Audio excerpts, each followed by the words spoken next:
Hello everyone, আসসালামু আলাইকুম। আমরা শুরু করতেছি আমাদের অধ্যায় ভিত্তিক সূত্র এবং খ নাম্বারের রিভিশন সিরিজ।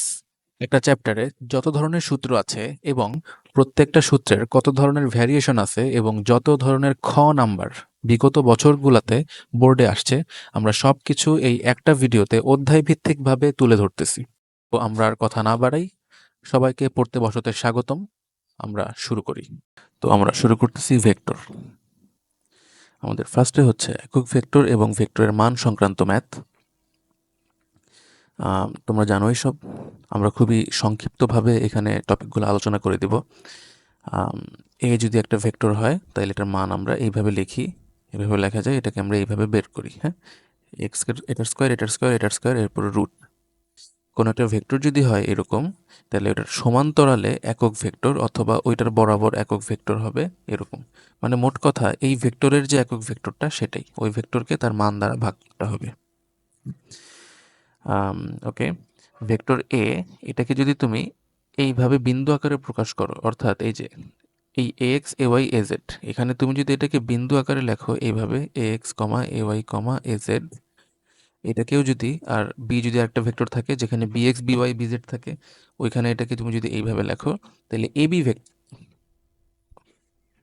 যদি এ একটা বিন্দু হয় বি একটা বিন্দু হয়, আর এ ভেক্টরটার এরকম হয় A X A Y A Z, এটা বিন্দু, হ্যাঁ, বিন্দুর স্থানাঙ্ক। আর বি যদি হয় B X B Y B Z, তাইলে আমরা এ বি ভেক্টরটা কিভাবে নির্ণয় করব?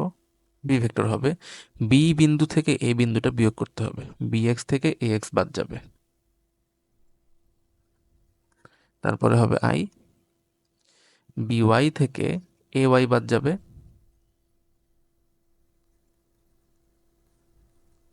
যে একইভাবে B Z minus A Z এ হবে। ওকে, এটা তোমরা জানো। যদি এ বি বলে, যদি বি এ বলে, তাহলে কিন্তু আমরা বি, তাহলে কিন্তু আমরা এ থেকে বি বিয়োগ করব, মানে উল্টো। ওকে, এ থেকে বি বিয়োগ করবো, তো এটা এখানে লেখা আছে, তবে তোমরা এইটা লেখো না, হ্যাঁ, এটা লেখার দরকার নেই, এখান থেকে এইভাবে লিখবো। এবং এটা এখানে একটা ইম্পর্টেন্ট ব্যাপার, যে শূন্য ভেক্টরের কিন্তু আমরা একক ভেক্টর বের করতে পারি না। ঠিক, কারণ শূন্য ভেক্টরের মান যেহেতু শূন্য, এখানে এটা শূন্য হয়ে যাবে, আমরা শূন্য দ্বারা ভাগ করতে পারি না, সেই জন্য আমরা এরকম লিখতে পারি না। তারপর হচ্ছে আমাদের ডট গুণন।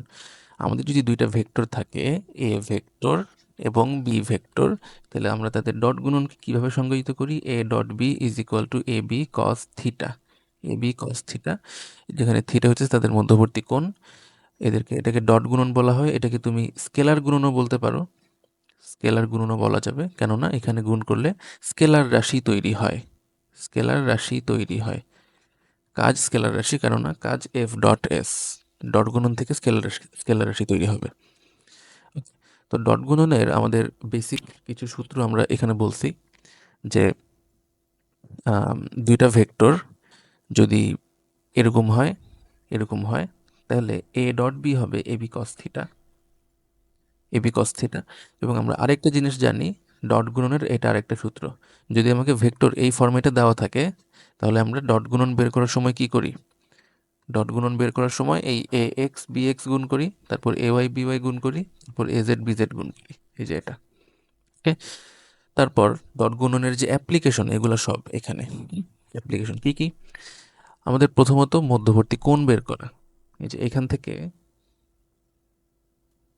এই যে এখান থেকে আমরা ভেক্টরগুলোর মধ্যবর্তী কোণ, এই যে কস এটা বের করে ফেলতে পারি, A dot B divided by A B. হ্যাঁ, এখান থেকে থিটা বের করে ফেলা যাবে।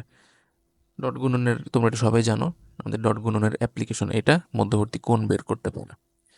আচ্ছা, এখানে আমরা আরেকটা কথা একটু বলবো, সেটা হইতেছে মধ্যবর্তী কোণ আমরা অন্যান্য অক্ষের সাথেও বের করতে পারি। হ্যাঁ, যদি আমি এক্স অক্ষের সাথে কোণ বলতে চাই,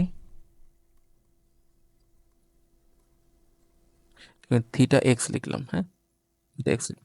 তো কোনো একটা ভেক্টর ধরো তোমাকে দেওয়া আছে, সামথিং আই জে কে হিসেবে দেওয়া আছে, এবং বলছে এক্স অক্ষের সাথে কোণ বের করতে। এখন এক্স অক্ষের সাথে কোণ বের করতে বললে তুমি এক্স অক্ষ বরাবর একটা ভেক্টর ধরে নিবা, ঠিক আছে? এক্স অক্ষ বরাবর তো আই ভেক্টর কাজ করে, আমি আই ধরে নিলাম, তুমি 5i ধরলেও সেম রেজাল্ট আসবে। হ্যাঁ, এই দুইটা, এরপর তুমি এই দুইটা ডট নিয়ে কাজ করবা, A dot x, A x cos theta x, এটা এক্স অক্ষের সাথে তৈরি করা কোণ। এ ডট এক্স বের করবা, আর এক্স এর মান কিন্তু 1 হবে, হ্যাঁ, যেহেতু তুমি তুমি এখানে আর কি এই যেহেতু এটা আই ধরছো, অর্থাৎ এটার মান 1, যদি এখানে 5i থাকতো তাহলে তুমি এখানে মান 5 লিখতে, তবে তুমি যেটাই লেখো তোমার অঙ্ক রেজাল্ট চেঞ্জ হবে না। এখান থেকে তুমি থিটা এক্স বের করবা। একইভাবে ওয়াই অক্ষের সাথেও বের করা যাবে, একইভাবে জেড অক্ষের সাথেও বের করা যাবে। ওকে, জেড অক্ষের সাথেও বের করা যাবে। এখানে একটা শর্টকাট একটু বলে রাখি যে এক্স অক্ষের সাথে উৎপন্ন করা কোণ হবে cos inverse A X by A এর মান। হ্যাঁ, এ এক্স হইতেছে তোমার আয়ের সহগ, এই যে ভেক্টরের আয়ের যে সহগটা এটা হলো এ এক্স। একইভাবে থিটা ওয়াই, ওয়াই অক্ষের সাথে তৈরি করা কোণ হবে এ ওয়াই বাই এ, এবং জেড অক্ষের সাথে তৈরি করা কোণ হবে এ জেড বাই এ। ওকে, তোমরা এগুলোর মাধ্যমে অ্যান্সারটা চেক করতে পারো যে যদি এরকম হয়ে থাকে তাহলে অ্যান্সার হয়েছে তোমার। ওকে, দুইটা ভেক্টর যদি পরস্পর লম্ব হয় তাহলে ডট গুণন শূন্য হয়, সবাই জানো। এ বি দুইটা ভেক্টর, এখানে আমরা অভিক্ষেপ এবং উপাংশের কথা বলতেছি। দেখো এখানে এই যে এর দিকে বি এর অভিক্ষেপ কতটুকু, বি এর অভিক্ষেপ হবে এই যে এতটুকু, তাই না, এতটুকু হবে এই যে এতটুকু। তো তোমরা জানো এখন এটা যদি বি হয় তাহলে এটা কি হয়, বি কস থিটা হয়। ওকে, বি কস থিটা। আর যদি এ এর অভিক্ষেপ বলে, ধরো এটা বি আর এইটা এ, এটা থিটা, তাহলে বি এর দিকে এ এর অভিক্ষেপ হবে এ কস থিটা। ঠিক আছে, এ কস থিটা। তো এটা আমরা এখানে লিখছি যে যার লম্ব অভিক্ষেপ বা উপাংশ তার সাথে কস থিটা হবে। এখানে বলছে যে বি এর লম্ব অভিক্ষেপ, তাই বি কস থিটা বের করতে হয়েছে। যদি এ এর লম্ব অভিক্ষেপ বলে তাহলে আমরা এ কস থিটা বলবো। বুঝা গেছে? এখন এখানে উপাংশ নামে আরেকটা জিনিস আছে। ঠিক আছে, এই জিনিসটা কি, লম্ব অভিক্ষেপ। এই জিনিসটা আমরা বের করছি, এটা হলো লম্ব অভিক্ষেপ বা শুধু অভিক্ষেপ। অভিক্ষেপ, এই এই জিনিসটাকে আমি যদি ভেক্টরে রূপান্তর করি তাহলে আমরা জিনিসটাকে বলতেছি উপাংশ। বুঝছো, তখন আমরা এটাকে বলতেছি উপাংশ। তাহলে উপাংশের মানটাই হলো লম্ব অভিক্ষেপ। ওকে, উপাংশের যে মানটা হবে এটা লম্ব অভিক্ষেপ, এবং এটাকে ভেক্টরে রূপান্তর করার জন্য আমরা কি করি, একক ভেক্টর দ্বারা গুণ করি। লম্ব অভিক্ষেপকে ভেক্টরে রূপান্তর করার জন্য এটাকে আমরা একটা একক ভেক্টর দ্বারা গুণ করব। তো এখানে দেখো আমাদের এই যে এ ভেক্টর বরাবর বি এর উপাংশ, যখন আমি উপাংশ বলবো তো ফার্স্টে অভিক্ষেপটা লিখবো, অভিক্ষেপটা যেটা হবে এরপর একক ভেক্টর দ্বারা গুণ করতে হবে। কোন দিকের একক ভেক্টর, আমি এ এর দিকে করতেছি না, তাহলে এ এর একক ভেক্টর দ্বারা গুণ করতে হবে। ঠিক আছে, এখানে যেভাবে লেখা আছে আশা করি বুঝছো। আর এটা তো জানোই এটা কিভাবে লেখে, ডট গুণন থেকে আমরা এটা লিখি। আমি জিনিসটা আরেকটু ক্লিয়ার করে দিতেছি। আমার এ বরাবর যদি বি এর উপাংশ বলে,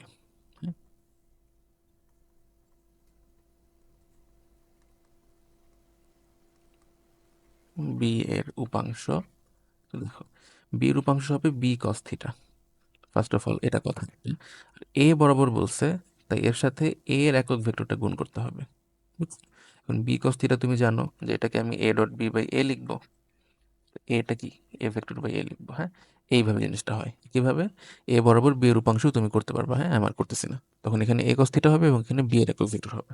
ঠিক আছে, আমাদের নেক্সট ক্রস গুণনে আমরা আসি।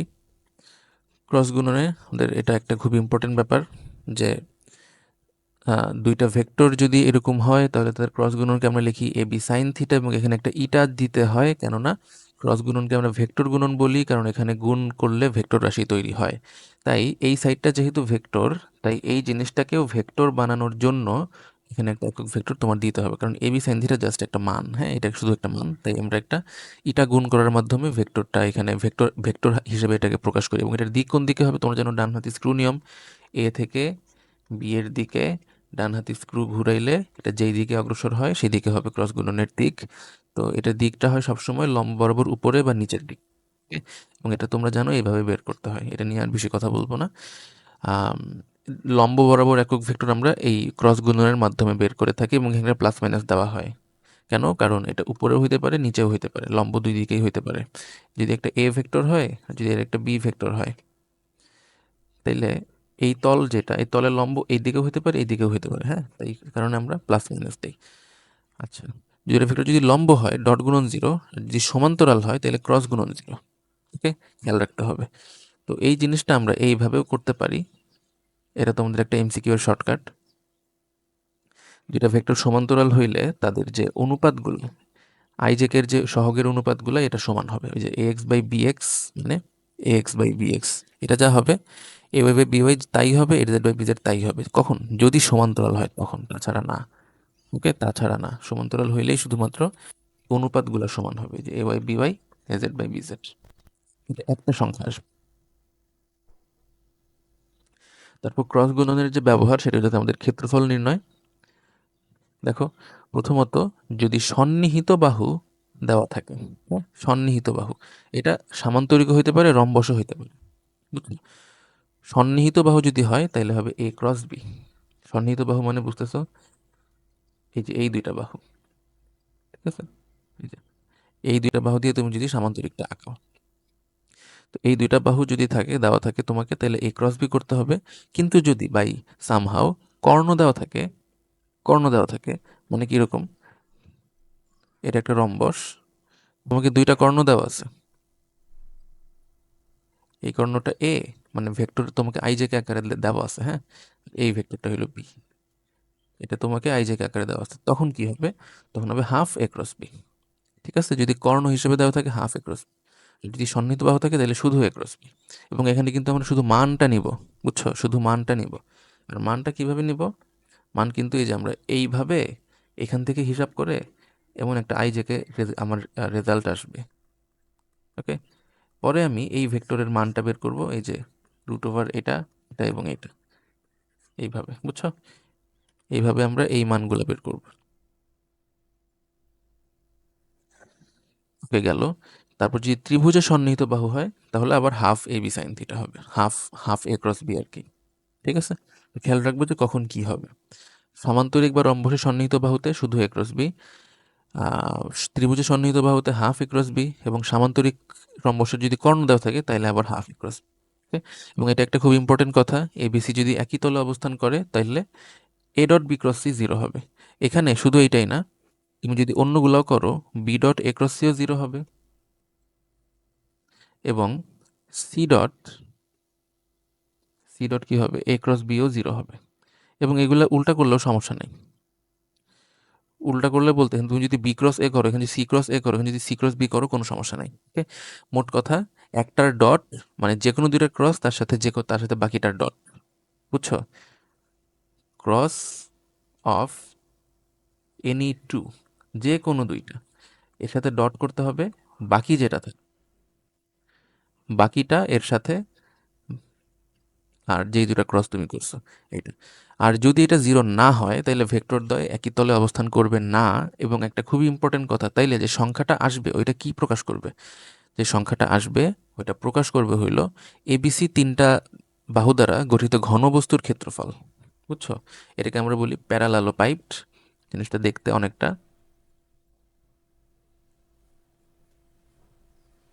এরকম, হ্যাঁ, বুঝছো? এটা কিন্তু আয়তক্ষেত্র আঁকাই নাই আমি, মানে এটা কিন্তু একটু হেলানো, ঠিক আছে? এটা এই যে এরকম সিস্টেমের একটা ঘনবস্তু, বাংলায় বলে সামান্তরেখ, সামান্তরেখ, ইংলিশে বলে প্যারালালোপাইপ। এইটার আয়তন বের হবে, যদি জিরো না হয় তাহলে যেটা বের হবে A dot B cross C করলে, তখন এটা এইটার আয়তন বের হবে। ঠিক আছে। আম, লব্ধির মান দিক সংক্রান্ত আমাদের ভেক্টর রিলেটেড এগুলো ছিল একটু বীজগণিত টাইপের। এখন আমরা যাইতেছি আমাদের আসল ফিজিক্স টাইপের যে ব্যাপার স্যাপারগুলোতে। যদি দুইটা ভেক্টর হয় পি এবং কিউ, তাহলে তাদের মধ্যে এবং তাদের মধ্যবর্তী কোণ যদি হয় আলফা, তাহলে তাদের লব্ধির মান যদি আর হয় তাহলে আমরা এটা বলবো। এবং সামান্তরিকের এই কি কর্ণটা লব্ধি নির্দেশ করবে, এবং এই লব্ধিটা থিটা কোণে আসে। তোমরা জানো আর এর মান এটা এবং থিটার মান এইভাবে আমরা বের করে থাকি। যার সাথে থিটা কোণ নিব আমি, সে হবে একা। থিটা যদি আমি এইটার সাথে নেই, থিটা কার সাথে নেওয়া হয়েছে? পি এর সাথে নেওয়া হয়েছে। লব্ধি তো এটা, লব্ধিটা আমি পি এর সাথে অ্যাঙ্গেল নিছি, তাইলে এখানে থিটা হবে। এবং এই থিটাটা এখানে, থিটাটা যার সাথে হবে আর কি, পি এর সাথে যখন হইতেছে, তো পিটা এখানে আমরা আলাদা রাখবো। যদি তুমি কোনোভাবে এই অ্যাঙ্গেলটা বের করতে চাও, সাই, ট্যান সাই, ট্যান তুমি কার সাথে বের করছো? এটা কিউ এর সাথে বের করছো, সাইটা। এই কিউটাকে এখানে আলাদা রাখবা, বাকি দুইটা পি হবে। ঠিক আছে, P sine alpha, P cos alpha. আমাদের খুবই ইম্পর্টেন্ট একটা টাইপ নদী নৌকা। ওকে, আমরা এই জায়গাটা একটু স্লোতে যাব। তো দেখো, এই হচ্ছে আমাদের নদীর প্রস্থ, আমাকে দেওয়া আছে নদীর প্রস্থ হইতেছে তোমার ডি। নদীর স্রোত, তোমরা অ্যানিমেশনে দেখতে পারতেছো যে নদীর স্রোত কোন দিকে যাইতেছে, এবং নৌকাটা এখানে এই বরাবর যাত্রা করছে। আমরা ধরতেছি নদীর যে স্রোত এটা হইতেছে ইউ, এবং নৌকার যে বেগ এটা হলো ভি। ঠিক আছে, এটা ভি। এটা এক এক জায়গায় এক একভাবে করা। আমি এটা এভাবে ধরি, নদীর স্রোতকে ইউ ধরি আর নৌকার বেগকে ভি ধরি। ওকে, এবং তাদের মধ্যবর্তী কোণ ধরো আলফা। ঠিক আছে, মধ্যবর্তী কোণ আলফা। এখন আমরা এখানে একটা উপাংশ বিভাজন করব। এই যে ভিটাকে যদি আমি উপাংশে বিভাজন করি, তাহলে বলো তো কি হয়। এই ভিটা যে আছে, আচ্ছা দেখা যাইতেছে না, কালিটা লাল দেখা যাবে। ভি, ভিকে আমি যদি দুইটা উপাংশে বিভাজন করি, ভি এর একটা উপাংশ আসবে এই দিকে, যেটা আসবে ভি কজ আলফা, আর ভি এর আরেকটা উপাংশ যাবে একদম উপর দিকে, যেটা হবে ভি সাইন আলফা। ওকে, এখন কিন্তু ভি আর নাই। হ্যাঁ, আমি ভিকে দুইটা উপাংশে ভাগ করে ফেলছি, এখন আর ভি এর কোনো কাজ নাই, এখন V sine alpha cos alpha divide হয়ে গেছে। তাইলে ভি কজ আলফাটা নদীর স্রোতের দিকে কাজ করতেছে। তাইলে আমি বলতে পারি এই দিকে, হ্যাঁ এই দিকে, নদীর স্রোতের দিকে, এই দিকে মোট ভেক্টর কত, ইউ এবং ভি কজ আলফা দুইটা একসাথে, এবং এই দিকে মোট ভেক্টর কত, এইদিকে মোট ভেক্টর এই ভি সাইন আলফা। ওকে, এই জিনিসটা আমাদের একটু লাগবে। তাইলে ভি সাইন আলফাটা কোন দিকে কাজ করে, নদীর এই পার থেকে ওই পারের দিকে। ওকে, এবং এই ভি সাইন আলফাটাই কিন্তু নদী পারাপারে সাহায্য করে। নদী পারাপারে এই ভি সাইন আলফাটাই সাহায্য করে, এদের কোনো হেল্প নেই। এই যে এই বেগটা নৌকাকে সামনে নিয়ে যেতে হেল্প করবে, আর নৌকাকে ওই পারে নিয়ে যেতে হেল্প করবে হইতেছে এই ভি সাইন আলফা বেগটা। ওকে, তাহলে নদী পারাপারে প্রয়োজনীয় সময়, দেখো আমরা কি বললাম এখানে, যে আমরা জানি এস ইকুয়াল টু ভিটি, টি কি হবে, এস বাই ভি, দূরত্ব বাই বেগ। তাহলে নদী পারাপার মানে এখান থেকে এইখানে পৌঁছানো, এখান থেকে এখানে পৌঁছাইলে সে কত বেগ, কত দূরত্ব অতিক্রম করবে ডি, এবং সে কত বেগ নিয়ে যাইতেছে ভি সাইন আলফা। তাহলে টি আমরা বলবো D by V sine alpha, কারণ এই ভি সাইন আলফাটাই শুধুমাত্র নদী পারাপারে হেল্প করে। এটা এনি কন্ডিশনে কাজ করবে। ঠিক আছে, নৌকা যেই দিকে ইচ্ছা যাত্রা করুক, আলফা যা ইচ্ছা তাই দেওয়া থাকুক, যত যাই হোক, টি তুমি এই সূত্র দিয়ে বের করতে পারবে। ওকে, যদি আলফা জানা থাকে। হ্যাঁ, আলফা জানা থাকলে এই সূত্র আজীবন ইউজ করা যাবে। ওকে, নদী পারাপারে লব্ধি বেগ, সে কত লব্ধি বেগে যাইতেছে। দেখো আমরা বললাম যে নৌকার বেগ হলো এইদিকে ইউ, আর সরি, স্রোতের বেগ ইউ, আর নৌকার বেগ হইতেছে এইদিকে ভি। তাহলে নৌকাটা তোমরা সামান্তরিক সূত্র অনুযায়ী এই বরাবর যদি যায় ডব্লিউ লব্ধি বেগে, তো ডব্লিউ তোমরা এই যে এইভাবে বের করতে পারো, U square V square two U V cos alpha. ঠিক আছে, এবং এখানে ইউ ভি যে এককে দেওয়া থাকবে, যদি এগুলো কিলোমিটার পার ঘন্টায় থাকে, এটাও কিন্তু কিলোমিটার পার ঘন্টাতে আসবে। আচ্ছা, তো নদী পারাপারে লব্ধি বেগ, এত লব্ধি বেগে নৌকাটা নদী পারাপার হবে, এত লব্ধি বেগে। ঠিক আছে, এটা খেয়াল রেখো কিন্তু, এটা আমাদের কম লাগে, কিন্তু ইদানিং একটা দুইটা কোশ্চেনে এটা চাইছে যে কত বেগে নৌকা নদী পার হবে। ঠিক আছে, আমাদের নেক্সট পার্শ্ব সরণ, এই জিনিসটা একটু ইম্পর্টেন্ট। হ্যাঁ, দেখো পার্শ্ব সরণ, দেখো এখানে নৌকাটা যাত্রা করছে কোন বরাবর, যাত্রা করছে কিন্তু এই বরাবর। হ্যাঁ, কিন্তু এটা পৌঁছাবে কি এই বরাবর, এটা কি এখানে পৌঁছাবে না, এটা পৌঁছাবে হলো এই যে সামান্তরিকটা আছে, এই সামান্তরিকের যে কর্ণ, এই কর্ণ বরাবর ওই দিকে কোথাও পৌঁছাবে। হ্যাঁ, তো ধরো এটা এইখানে পৌঁছাইলো। এখন এটা যেখান থেকে যাত্রা করছিল, যেখান থেকে ধরো এখান থেকে যাত্রা করছে না, এই বরাবর এইখানে, তাইলে আমরা বলতে পারি ও এখান থেকে যাত্রা করছে এবং পৌঁছাইছে এইখানে। তাইলে ওর যে অফসেটটা হয়ে গেছে, হ্যাঁ বুঝছো, ও কতটুকু দূরে চলে গেছে, এটাকে আমরা বলতেছি পার্শ্ব সরণ। ঠিক আছে, এটাও পরীক্ষাতে বের করতে বলে। তো এটা বের করার জন্য দেখো আমরা এখানে জিনিস একটু আরেকবার বলতেছি, যে নৌকাটা যেদিকে যাত্রা করুক, যেদিকে যাত্রা করুক, নৌকাটা ধর এই দিকে যাত্রা করছে, কি এদিকে ইউ, আর এটা এখান থেকে যাত্রা করছে আমরা এই বরাবর, এখানে একটা পয়েন্ট যদি নেই, এটা পৌঁছাবে হলো এই বরাবর এইখানে। তাইলে এই যে ডিস্টেন্সটা সে কভার করতেছে, এই ডিস্টেন্সটা আমরা বলতেছি পার্শ্ব সরণ এক্স। ওকে, এই দূরত্বটা অতিক্রম করার জন্য কে হেল্প করছে? এই দূরত্বটা কি এই বরাবর না? আমরা শুরুতে বলে রাখছি যে এই ইউ প্লাস ভি কজ আলফাটা এই বেগটাই হইতেছে এটাকে এই সামনের দিকে যেতে হেল্প করে। তাই এই যে দূরত্বটা সে গেছে, এই দূরত্বটা সে যে গেছে, এই দূরত্বটা কিন্তু আম, এই বেগ দিয়েই পার হবে। বুঝছো? এই বেগ দিয়ে পার হবে। তাহলে আমি যদি x equal to beg into সময় লিখি, তাইলে এই এক্স দূরত্বটা অতিক্রম করতে কে হেল্প করতেছে? এই বরাবর যে বেগ আছে সেটা কি U plus V cos alpha, তাই না? একটু আগে বলা হয়েছে। তাই বেগ তুমি লিখবা U plus V cos alpha, এবং সময়, সময় কতটুকু ছিল আমাদের? D D by V sine alpha. বুঝছো? তো এইভাবে তুমি যে কোনো পার্শ্ব সরণ বের করতে পারবে। বুঝা গেছে? যে কোনো পার্শ্ব সরণ বের করা যাবে। এটার অন্যান্য প্রসেসও আছে। তোমরা ট্যান থিটা দিয়ে এই অ্যাঙ্গেল বের করে পরে এটা 90 থেকে বিয়োগ করে পরে ট্যান থিটা ইউজ করলে এটা বের হয়। ওইটাও আছে। কিন্তু এটা করলে এক ধাপে হয়ে যায়, হ্যাঁ? ওয়ান স্টেপে হয়ে যাবে। ঠিক আছে? পার্শ্ব সরণের সূত্র হিসেবে মনে রাখতে পারো তুমি। ওকে? এটা হলো আমাদের ভি এক্স, মানে এক্স অক্ষ বরাবর উপাংশ, কারণ এই দূরত্বটা এক্স অক্ষ বরাবরই আছে। এক্স অক্ষ বরাবর বেগের উপাংশ, আর এটা তো টাইম, এটা তার উপাংশ হবে না। তো ভি এক্স ইন্টু টি আর কি এটা।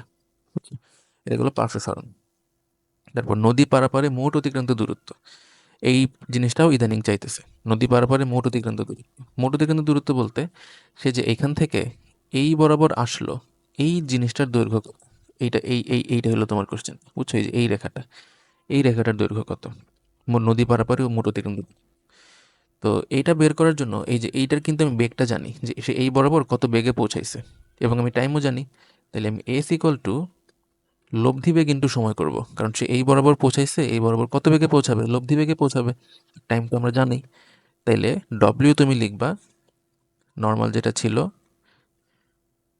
2 UV কজ আলফা, ওইখান থেকে বের হবে টাইম তো ডি বাই ভি সাইন, এই একটাই সূত্র। বুঝছো? আচ্ছা, এখন আমরা নেক্সটে যাইতেছি হইতে তোমার ওই সর্বনিম্ন সময় সর্বনিম্ন পথ, তখন সূত্র এগুলাই থাকবে, জাস্ট আলফাটা চেঞ্জ হওয়ার কারণে বিভিন্ন কেস তৈরি হবে। বুঝছো? তো এটা নদী পারাপারে মোট অতিক্রান্ত দূরত্ব, সে যে এখান থেকে এখানে যাইতে কতটুকু দূরত্ব সে অতিক্রম করতেছে, এটা এটা বের করার জন্য আমি লব্ধি বেগ আর টাইমটা গুণ করব। ওকে, সর্বনিম্ন সময় নদী, দেখো, তো সর্বনিম্ন সময় আমাদের যে টাইমটা ছিল D by V sine alpha, তাই না? এখন খুব সোজা কথা, যে টি যদি মিনিমাম হওয়া লাগে সর্বনিম্ন সময়, তাহলে এই সাইন আলফাটা ম্যাক্সিমাম হইতে হবে, যেহেতু নিচে আছে। তো সাইন আলফার ম্যাক্সিমাম ভ্যালু হইতেছে কত? 1। সাইন আলফা যদি 1 হয়, D by V into 1 D by V, এইটা হলো আমাদের সর্বনিম্ন সময় নদী পারাপারের ক্ষেত্রে কত সময় লাগবে। ঠিক আছে? কত সময় লাগবে। এবং সাইন আলফা 1 কখন হয়? যখন 90 ডিগ্রি হয়। অর্থাৎ আলফা যদি কখনো 90 ডিগ্রি তুমি করতে পারো, তখন সেটা সর্বনিম্ন সময় নদী পারাপার করবে। বুঝা গেছে? এটা কেন করবে এগুলাতে আমরা এখন যাইতেছি না, এখন যেহেতু আমরা জাস্ট রিভিশন করাইতেছি। ডি বাই ভি, এবং এটা এত। তো এগুলো সূত্র মুখস্থ না, হ্যাঁ? তুমি জাস্ট এই আলফা 90 ডিগ্রি মনে রাখবা, আর আলফা 90 এখানে বসাইলেই তো এটা এমনি আসবে। তো দেখো, তাইলে আলফা যদি 90 ডিগ্রি হয়, সে যদি এই বরাবর যাত্রা করে এবং এই বরাবর যদি নদীর স্রোত থাকে, তাহলে সে এখানে কত অ্যাঙ্গেল পাইতেছে? 90 ডিগ্রি। ঠিক আছে? তাহলে সে পৌঁছাবে কোন বরাবর? এই যে সামান্তরিক তৈরি হইল, এই যে কর্ণ, এই কর্ণ বরাবর সে পৌঁছাবে। বুঝছো? এবং এই যে সে পৌঁছাইতেছে, এই বরাবরই সে সর্বনিম্ন সময়ে পৌঁছাইতে পারবে। বুঝা গেছে? সর্বনিম্ন সময়ে পৌঁছাইতে পারবে। ঠিক আছে? এটা আমাদের গেল সর্বনিম্ন সময়ে নদী পারাপার। এখন সর্বনিম্ন সময়ে আমাদের আরও কিছু কথাবার্তা আছে। সর্বনিম্ন সময়ে যদি সে নদী পারাপার করে, তখন সে কত বেগে পৌঁছাবে ওই পারে? লব্ধি বেগ ডব্লিউ ইজিক্যাল টু, সূত্র কোনটা? ডব্লিউ সূত্র তো এইটা। এখন আলফা যদি 90 ডিগ্রি হয়ে যায়, তাহলে তো কজ 90 জিরো, এইটুকু নাই। তাহলে U square plus V square হবে just. U square plus V square, এটা অবশ্য ওইখান থেকে না, তুমি এখান থেকেও আনতে পারো জিনিসটা, হ্যাঁ? যে এটা ইউ, এটা ভি। তাহলে যে লব্ধিটা হবে, লব্ধিটা হবে কি? U square plus V square, পিথাগোরাসের সূত্র মতে। বুঝছো? এটা এবং সে কত অ্যাঙ্গেলে পৌঁছাবে যে থিটা হয়? এই যে এটা ইউ না, সরি এটা ইউ না, এটা ইউ, হ্যাঁ? স্রোত ইউ, এটা ইউ, যাত্রা ভি করতেছে, এটা ভি, তাহলে এটা ভি হবে। এখান থেকে ট্যান থিটা নিলে ভি বাই ইউ চলে আসবে, এবং এটা হলো সে কত কোণে পৌঁছাইতেছে সে tan theta V by U. এখান থেকে তুমি লব্ধি বেগ বের করে ফেলতে পারো। ওকে, সময় গেল, লব্ধি বেগ গেল, আর কিছু আছে? হ্যাঁ, এখানেও আমরা পার্শ্ব সরণ বের করতে পারি। পার্শ্ব সরণ এক্স যদি বলা হয়, U plus V cos alpha ছিল, কজ যেহেতু 90, আর এখানে কি D by V sine alpha 90। তো কজ 90 জিরো, এটুকু চলে যাবে, সাইন 91, এটা ডি ইউ বাই ভি আসতেছে। তোমরা মনে হয় এই সূত্রটা অনেকে পড়ছো, যে ডি ইউ বাই ভি। তো এটা হইতেছে সর্বনিম্ন সময়ে যখন নদী পারাপার হবে তখনকার পার্শ্ব সরণ, তখনকার লব্ধি বেগ, তখন কত সময়ে পৌঁছাবে সেটা, এবং কতক্ষণে যাত্রা করতে হবে, 90 ডিগ্রি। ওকে, আমরা তাড়াতাড়ি যাই। নেক্সট হইতেছে আমাদের সর্বনিম্ন পথে নদী পারাপার। তো সর্বনিম্ন পথে নদী পারাপারের জন্য দেখো, এটা যদি নদীটা হয় এইখান থেকে, এইটাই তো সর্বনিম্ন পথ, এর চেয়ে ছোট পথ তো এখানে পাওয়া সম্ভব না।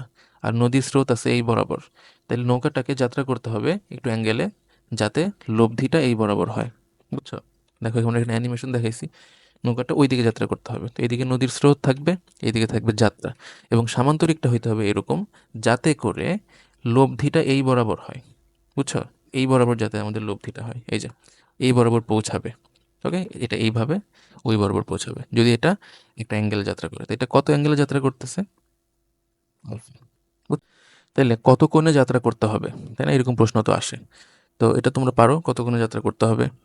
তো ওইটা অবশ্য আমরা আরো ইজি ভাবে করতে পারি। হ্যাঁ, দেখো এই অ্যাঙ্গেলটা কত হবে, এই অ্যাঙ্গেলটা, এটা যদি আলফা হয়, এই অ্যাঙ্গেলটা হবে কি 180 মাইনাস আলফা না, 180 ডিগ্রি মাইনাস আলফা। তো তুমি এই এই এই যে ত্রিভুজটা আছে, এই ত্রিভুজ থেকে যদি কস থিটা নিয়ে নাও, তোমার একবারই অঙ্ক হয়ে যাবে।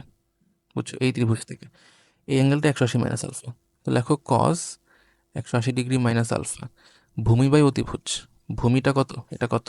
দেখো এই বাহু আর এই বাহু সেম হবে না, আবার এই বাহু আর এই বাহু সেম হবে, তাই তো? সামান্তরিকের সূত্র মতে, সামান্তরিকের ধর্ম মতে এই দুই বাহু সেম।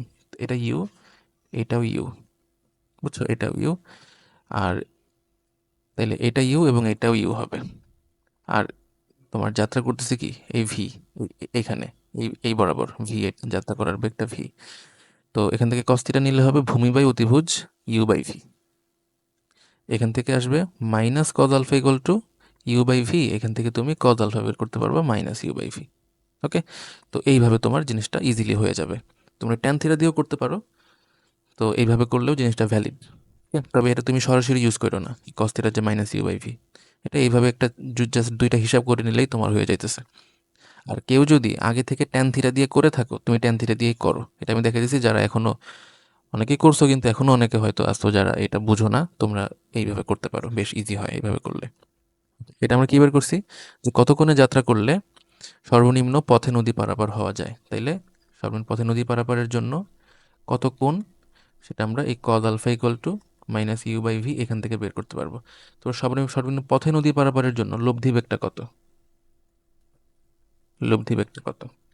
দেখো এখানে, আচ্ছা আমাদের আরেকটা, আচ্ছা এখানে দেখানো যাইতেছে না, মানে অনেক কিছু লিখে ফেলছি অলরেডি। দেখো, তো লব্ধি বেগ, লব্ধি বেগ কি, যে এই বেগটা না, ডব্লিউ বেগটা। হ্যাঁ, তাহলে এইটা যদি যদি ইউ হয়, তাহলে কি এইটাও তো ইউ হবে, সামান্তরিক। এটা ইউ হইলে এটাও ইউ হবে। তাহলে এটা কি একটা সমকোণী ত্রিভুজ না, যার এটা অতিভুজ? তাইলে বলো ভি স্কোয়ার কত হবে? ভি স্কোয়ার কি U square plus W square হবে। এখান থেকে তুমি তোমার ডব্লিউ বের করে নেবে, V square minus U square. ঠিক আছে, যে কত বেগে এটা ওই পারে পৌঁছাবে, বুঝা গেছে? এত বেগে এটা ওই পারে পৌঁছাবে, এটা গেল লব্ধি বেগ। এবং সময় কত লাগবে? সময়, সময় বের করার জন্য আমাদের আচ্ছা সূত্র আছে, আমরা সূত্রতে যাইতেছি না। হ্যাঁ, আমাদের টি তো D by V sine alpha, আমরা এটা দিয়ে করব। বুঝছো? তোমরা এখান থেকে আলফাটা বের করে নিবা, যে আলফা কত, ওই আলফাটা এইখানে বসাবা। বুঝছো? এটা আলাদা আরেকটা সূত্র আছে, আলাদা একটা সূত্র আছে, এটা হলো ডি বাই তোমার এইটা। হ্যাঁ, এটা দিয়েও করা যায়, আমরা এখন এটা এটা দেখাইতেছি না, এটা অনেকে হয়তো করো নাই, অনেকে করছো, যারা করছো করো। তো এটা যেহেতু ইজি, তুমি এইভাবে করো, আলফা এখান থেকে বের করবো, আলফাটা এনে এখানে বসাবো, তাহলে সময় বের হবে। সময়ের পথে নদী পারাপারের জন্য অতিক্রান্ত দূরত্বটা কত? কিন্তু দূরত্ব, এটা এই নদীর প্রস্থ। ওকে, তো এই হইতেছে আমার সর্বনিম্ন পথে নদী পারাপারের ব্যাপার। ওকে, এবং সর্বনিম্ন পথে নদী পারাপার এটা আমাদের এটা, ঠিক আছে। এবং এইখানে কিন্তু কোনো পার্শ্ব সরণ নাই, এখানে কিন্তু কোনো পার্শ্ব সরণ নাই। পার্শ্ব ইজ ইকুয়াল টু জিরো, কারণ এখান থেকে যাত্রা করছে এবং এখানে পৌঁছাইছে। যদি সেই দিকে বা এইদিকে পৌঁছাইতো তখন আমরা একটা পার্শ্ব সরণ পাইতাম, এইটা বা ওইটা। নেক্সট, বৃষ্টি ছাতা। তো বৃষ্টি ছাতাতে আমরা একটা ব্যাপার বলবো যে যার সাপেক্ষে আমরা আম, আপেক্ষিক বেগ বের করব, তাকে উল্টিয়ে বৃষ্টির প্রকৃত বেগের সাথে লব্ধি নিব। ওকে, যদি বলে কেউ কেউ সাইকেল চালাতেছে, তার সাপেক্ষে বৃষ্টি কত বেগে পড়বে বা সে কত গুণে পড়তে দেখবে, তো তার বেগটা উল্টায় বৃষ্টির প্রকৃত বেগের সাথে তুমি লব্ধি নিবা। ঠিক আছে, এখানে তো আমাদের ম্যাথ দেখানোর কথা না, তাও আমরা একটা বোনাস ম্যাথ এখানে রাখছি। আমার মনে হয়েছে যে তোমাদের হয়তো এই টাইপের ম্যাথে একটু প্রবলেম হতে পারে। তো দেখো, গাড়ির পেছনের গ্লাস ছাদের সাথে 30 ডিগ্রি কোণে হেলানো, গাড়িটা এত বেগে চলতেছে, বৃষ্টি এত বেগে পড়া শুরু করলো, গাড়ির সামনের গ্লাসে বৃষ্টি কত বেগে পড়বে? এটা খুবই ইজি, খুবই ইজি ম্যাথ। এটা তো 2023-এ আসছে, তো আমি তখন যাদের পড়াইতাম ওরা বলে যে ভাই এটা এত এত কঠিন কোশ্চেন এরকম কোশ্চেন তো কখনো দেখি নাই, কিন্তু এটাই ওইখানে সবচেয়ে ইজি কোশ্চেন ছিল, বুঝছো। আচ্ছা, তো দেখো বৃষ্টি সামনের গ্লাসে বৃষ্টি কত বেগে পড়বে, আমরা বেগগুলো এখানে দেখাই। ভি যদি 18 I হয়, যে এখানে আমরা এখানে আগে দেখাই নিই, এক্স অক্ষ আর এটা হলো ওয়াই অক্ষ। তো তোমার এই যে এই 18 I, 18 I এটা এই বরাবর হবে, এটা হলো গাড়ির বেগ। আর বৃষ্টি পড়তেছে -12 J, এইদিকে +J, হ্যাঁ, তাই -Jটা নিচের দিকে হবে। তো বৃষ্টি পড়তেছে এইদিকে, এটা হলো -12 J।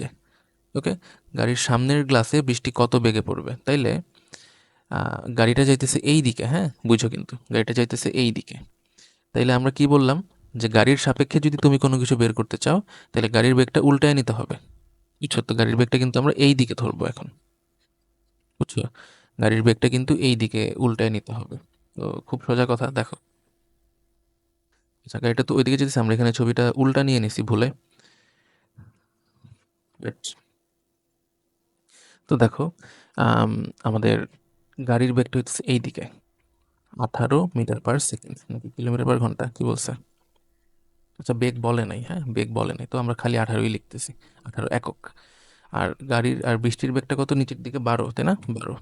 আমরা শুধু মান নিয়ে কাজ করতেছি, 18 আর 12। এখন আমি যদি গাড়ির সাপেক্ষে বের করতে চাই, আমি যদি গাড়ির সাপেক্ষে হিসাব করতে চাই, তাহলে আমাকে গাড়ির বেগটা উল্টায় নিতে হবে। তো গাড়ির বেগটা আমি এই দিকে উল্টে নিলাম, এটা 18 হয়ে গেল, এই দিকে 18। তাইলে এই যে এখন খুব সোজা কথা, এইভাবে এখন বৃষ্টি পড়বে। এটা যদি ডব্লিউ হয়, বৃষ্টি পড়বে √18² + 12² এত বেগে, পিথাগোরাস, বুঝছো। যেটা 18 হইলে এটা 18, তো আমরা এই ত্রিভুজ থেকে, আর এটা 12 মানে 12, এটা 12, হ্যাঁ, এখান থেকে আমরা ডব্লিউ নিয়ে নিছি, এটাই তোমার অ্যান্সার। ওকে, একক কত বেগে পড়বে। ওকে, আর তুমি চাইলে ভেক্টর হিসাবও করতে পারো, ভেক্টর হিসাব করলে এটা আরও ইজি হয়। ভেক্টর হিসাব করলে তোমার জিনিসটা এমন দাঁড়াবে, এইদিকে তো 18 I, নিচের দিকে কত, -12 J। তাইলে এটাকে তুমি উল্টে নিবা এই দিকে, এটা হয়ে যাবে -18I। এখানে মাইনাস হবে না, কারণ এখানে শুধু মান, এখানে মাইনাস হবে কারণ ভেক্টর আছে এখানে। তাইলে এই বরাবর তোমার লব্ধিটা হবে, এবং এই লব্ধিটা কত হবে, জাস্ট এই দুইটা যোগ করে দিবা, -18I -12J। এই হলো তোমার এখানে ভেক্টর চিহ্ন দিতে হবে। চাইলে পরে তুমি মান বের করতে পারো, হ্যাঁ মান বের করতে পারো, এই -18² 12², সেম অ্যান্সার আসবে। এইভাবে করা যায়, এইভাবে করা যায়। নেক্সট আসো, গাড়ির পেছনের গ্লাস বৃষ্টিতে ভিজবে কিনা গাণিতিক বিশ্লেষণপূর্বক মতামত দাও। গাড়ির পেছনের গ্লাস বৃষ্টিতে ভিজবে কিনা, আমাদের কেস এইটাই, হ্যাঁ কেস এইটাই, যে তোমার বৃষ্টি পড়তেছে এই বরাবর। তো আমরা এখানে জিনিসটা আবার দেখাইতেছি, বৃষ্টি এই বরাবর, লব্ধি বরাবর এই বরাবর পড়তেছে। এটা হলো আমার 18, এটা হলো আমার 12, ঠিক আছে। এই বরাবর আমার লব্ধিটা হবে বৃষ্টির। তো আমি এই অ্যাঙ্গেলটা একটু বের করতে চাই, হ্যাঁ, যে বৃষ্টিটা কত বেগে পড়তে, কত কোণে পড়তেছে, এই অ্যাঙ্গেলটা, ঠিক আছে, এই অ্যাঙ্গেলটা বের করবো। ট্যান থিটা দিয়ে বের করতেছি। ট্যান থিটা কী হবে, এটা 12 মানে এটা 12, এটা 12, তাহলে লম্ব বাই ভূমি, 12/18। এখান থেকে আমি থিটাটা বের করব। এটা কত আসে করলাম। এখন বলছে যে গাড়ির পেছনের গ্লাসটা 30 ডিগ্রি কোণে হেলানো। কিসের সাথে? পিছনের গ্লাস ছাদের সাথে 30 ডিগ্রি কোণে হেলানো। তো দেখো, পেছনের গ্লাসটা এই যে ছাদের সাথে এইখানে, পিছনের গ্লাসটা এইখানে 30 ডিগ্রি কোণে হেলানো। বুঝছো ব্যাপারটা? এখন এই যে বৃষ্টি পড়তেছে, বৃষ্টি এখন বলতে পারো যে ভেজাবে না আবার কিভাবে? এটা যদি তোমার ইয়ে হয়, গাড়ির পেছনের ইয়েটা হয়, গ্লাসটা হয়, আর বৃষ্টি যদি এর প্যারালালি পড়ে, এর প্যারালালি পড়ে, এর প্যারালালি পড়ে, তাহলে কিন্তু ভিজবে না। তাইলে কিন্তু ভিজবে না। বুঝছো? যদি এইভাবে পড়ে, ঠিক আছে? যদি এর চেয়ে বেশি অ্যাঙ্গেলে পড়ে, মানে এইভাবে যদি পড়ে, তাহলে দেখো এই যে এটা কিন্তু 30 ডিগ্রি সমান্তরাল, যেহেতু এটা 30, এটাও 30, তাইলে থিটা যদি 30 ডিগ্রি হয়, 30 ডিগ্রি হয়, তাইলে ভিজবে না। বুঝছো? এখন থিটা যদি 30 ডিগ্রির চেয়ে কম হয়, বুঝো কিন্তু থিটা যদি 30 ডিগ্রির চেয়ে কম হয় মানে কিরকম? তোমার এটা হইতেছে গাড়ির গ্লাস, আর বৃষ্টি পড়তেছে এইভাবে। বুঝছো? এই যে 30 ডিগ্রি ছিল আগে, যেটা এটা আরো কমে গেছে, তার মানে এখন অ্যাঙ্গেলটা এরকম হয়ে গেছে। এখন বৃষ্টি পড়তেছিল এইভাবে, এইভাবেও কিন্তু গাড়ির গ্লাসটা কিন্তু ভিজবে না। আমার কথা বুঝছো? এইভাবে যদি বৃষ্টি, ঠিক আছে? তো যদি 30 ডিগ্রির চেয়ে কম হয়, যদি থিটা যদি লেস দেন 30 ডিগ্রি হয়, তখনও এটা ভিজবে না। বুঝছো? তখনও ভিজবে না। আর যদি থিটা গ্রেটার দেন 30 হয়, তখন ভিজবে। বুঝছো? গ্রেটার দেন 30 হলে কিভাবে ভিজবে? এখানেই দেখো, এটা তো 30 ডিগ্রি, তাই না? তো 30 ডিগ্রির যে বড় অ্যাঙ্গেল যদি পড়ে, তাইলে এই যে এইভাবে এইভাবে পড়বে। আমার কথা বুঝছো? তখন এটা এইভাবে বৃষ্টি গাড়ির পেছনের গ্লাসকে ভিজাই দিবে। তো এই হলো ব্যাপার। তো সবসময় কিন্তু জিনিসটা আবার এরকম নাও হইতে পারে, কারণ এখানে অ্যাঙ্গেল যদি এটার সাথে দেওয়া থাকে, জিনিসপত্র পাল্টে যেতে পারে, আবার যদি এখানে অ্যাঙ্গেল দেওয়া থাকে, এটাও পাল্টে যেতে পারে। তো তোমরা একটু ছবি এঁকে জিনিসটা প্রত্যেকবার কনফার্ম করে নিবা যে কখন ভিজবে আর কখন ভিজবে না। ওকে, আমাদের আরেকটা ম্যাথ, আমার মনে হয়েছে এই ম্যাথটাতেও তোমাদের একটু সমস্যা হইতে পারে, কেননা এই ম্যাথটাও একটু টাফ, কারণ হেলানো তলে বৃষ্টির ম্যাথ আসতেছে এখানে।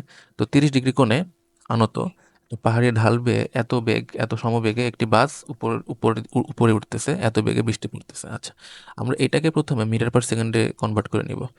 তোমাদের একটা টেকনিক বলি, সেটা হলো 3.6 দ্বারা ভাগ করলে এটা মিটার পার সেকেন্ড হয়ে যাবে, হ্যাঁ? যেটা কিনা 20 মিটার পার সেকেন্ড আসে। ওকে, কিলোমিটার পার ঘন্টাকে তুমি যদি 3.6 দিয়ে ভাগ দাও, তাহলে এটা মিটার পার সেকেন্ড হয়ে যাবে। বাস উপরে উঠতেছে, এমন সময় হঠাৎ বৃষ্টি এত বেগে খাড়া নিচে পড়তে শুরু করলো। বৃষ্টি যখন প্রায় শেষ, আনুভূমিকভাবে বায়ুপ্রবাহ শুরু হলো। ঠিক আছে? শুরুতে, শুরুতে মানে এই বায়ুপ্রবাহ শুরু হওয়ার আগে, যখন সে খাড়াভাবে বৃষ্টি পড়তে দেখতেছে, তখন কত কোণে বৃষ্টি পড়তে দেখবে।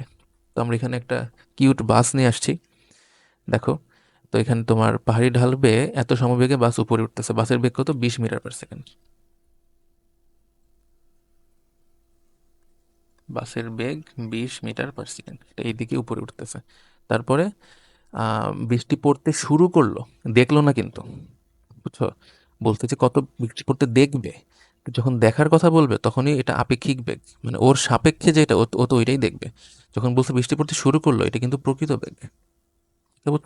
তো 6 মিটার পার সেকেন্ড সমবেগে বৃষ্টি পড়া শুরু হয়েছে এখানে। তাহলে এখন উপর থেকে বৃষ্টি পড়তেছে, অনেকটা কালার নেই,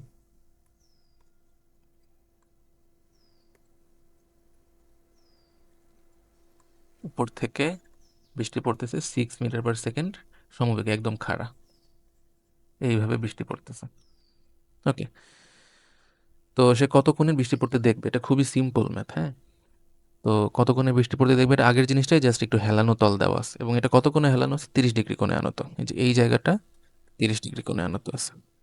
ওকে, তাহলে তোমার এই লোকের যে বেগ, সেটা হলো এই বরাবর, সেটা 20 মিটার পার সেকেন্ড, এবং বৃষ্টি পড়তেছে হলো খাড়ার নিচে, আমি এইখানে আঁকে দিচ্ছি, হ্যাঁ, সুবিধা হবে। 6 মিটার পার সেকেন্ড এইখানে।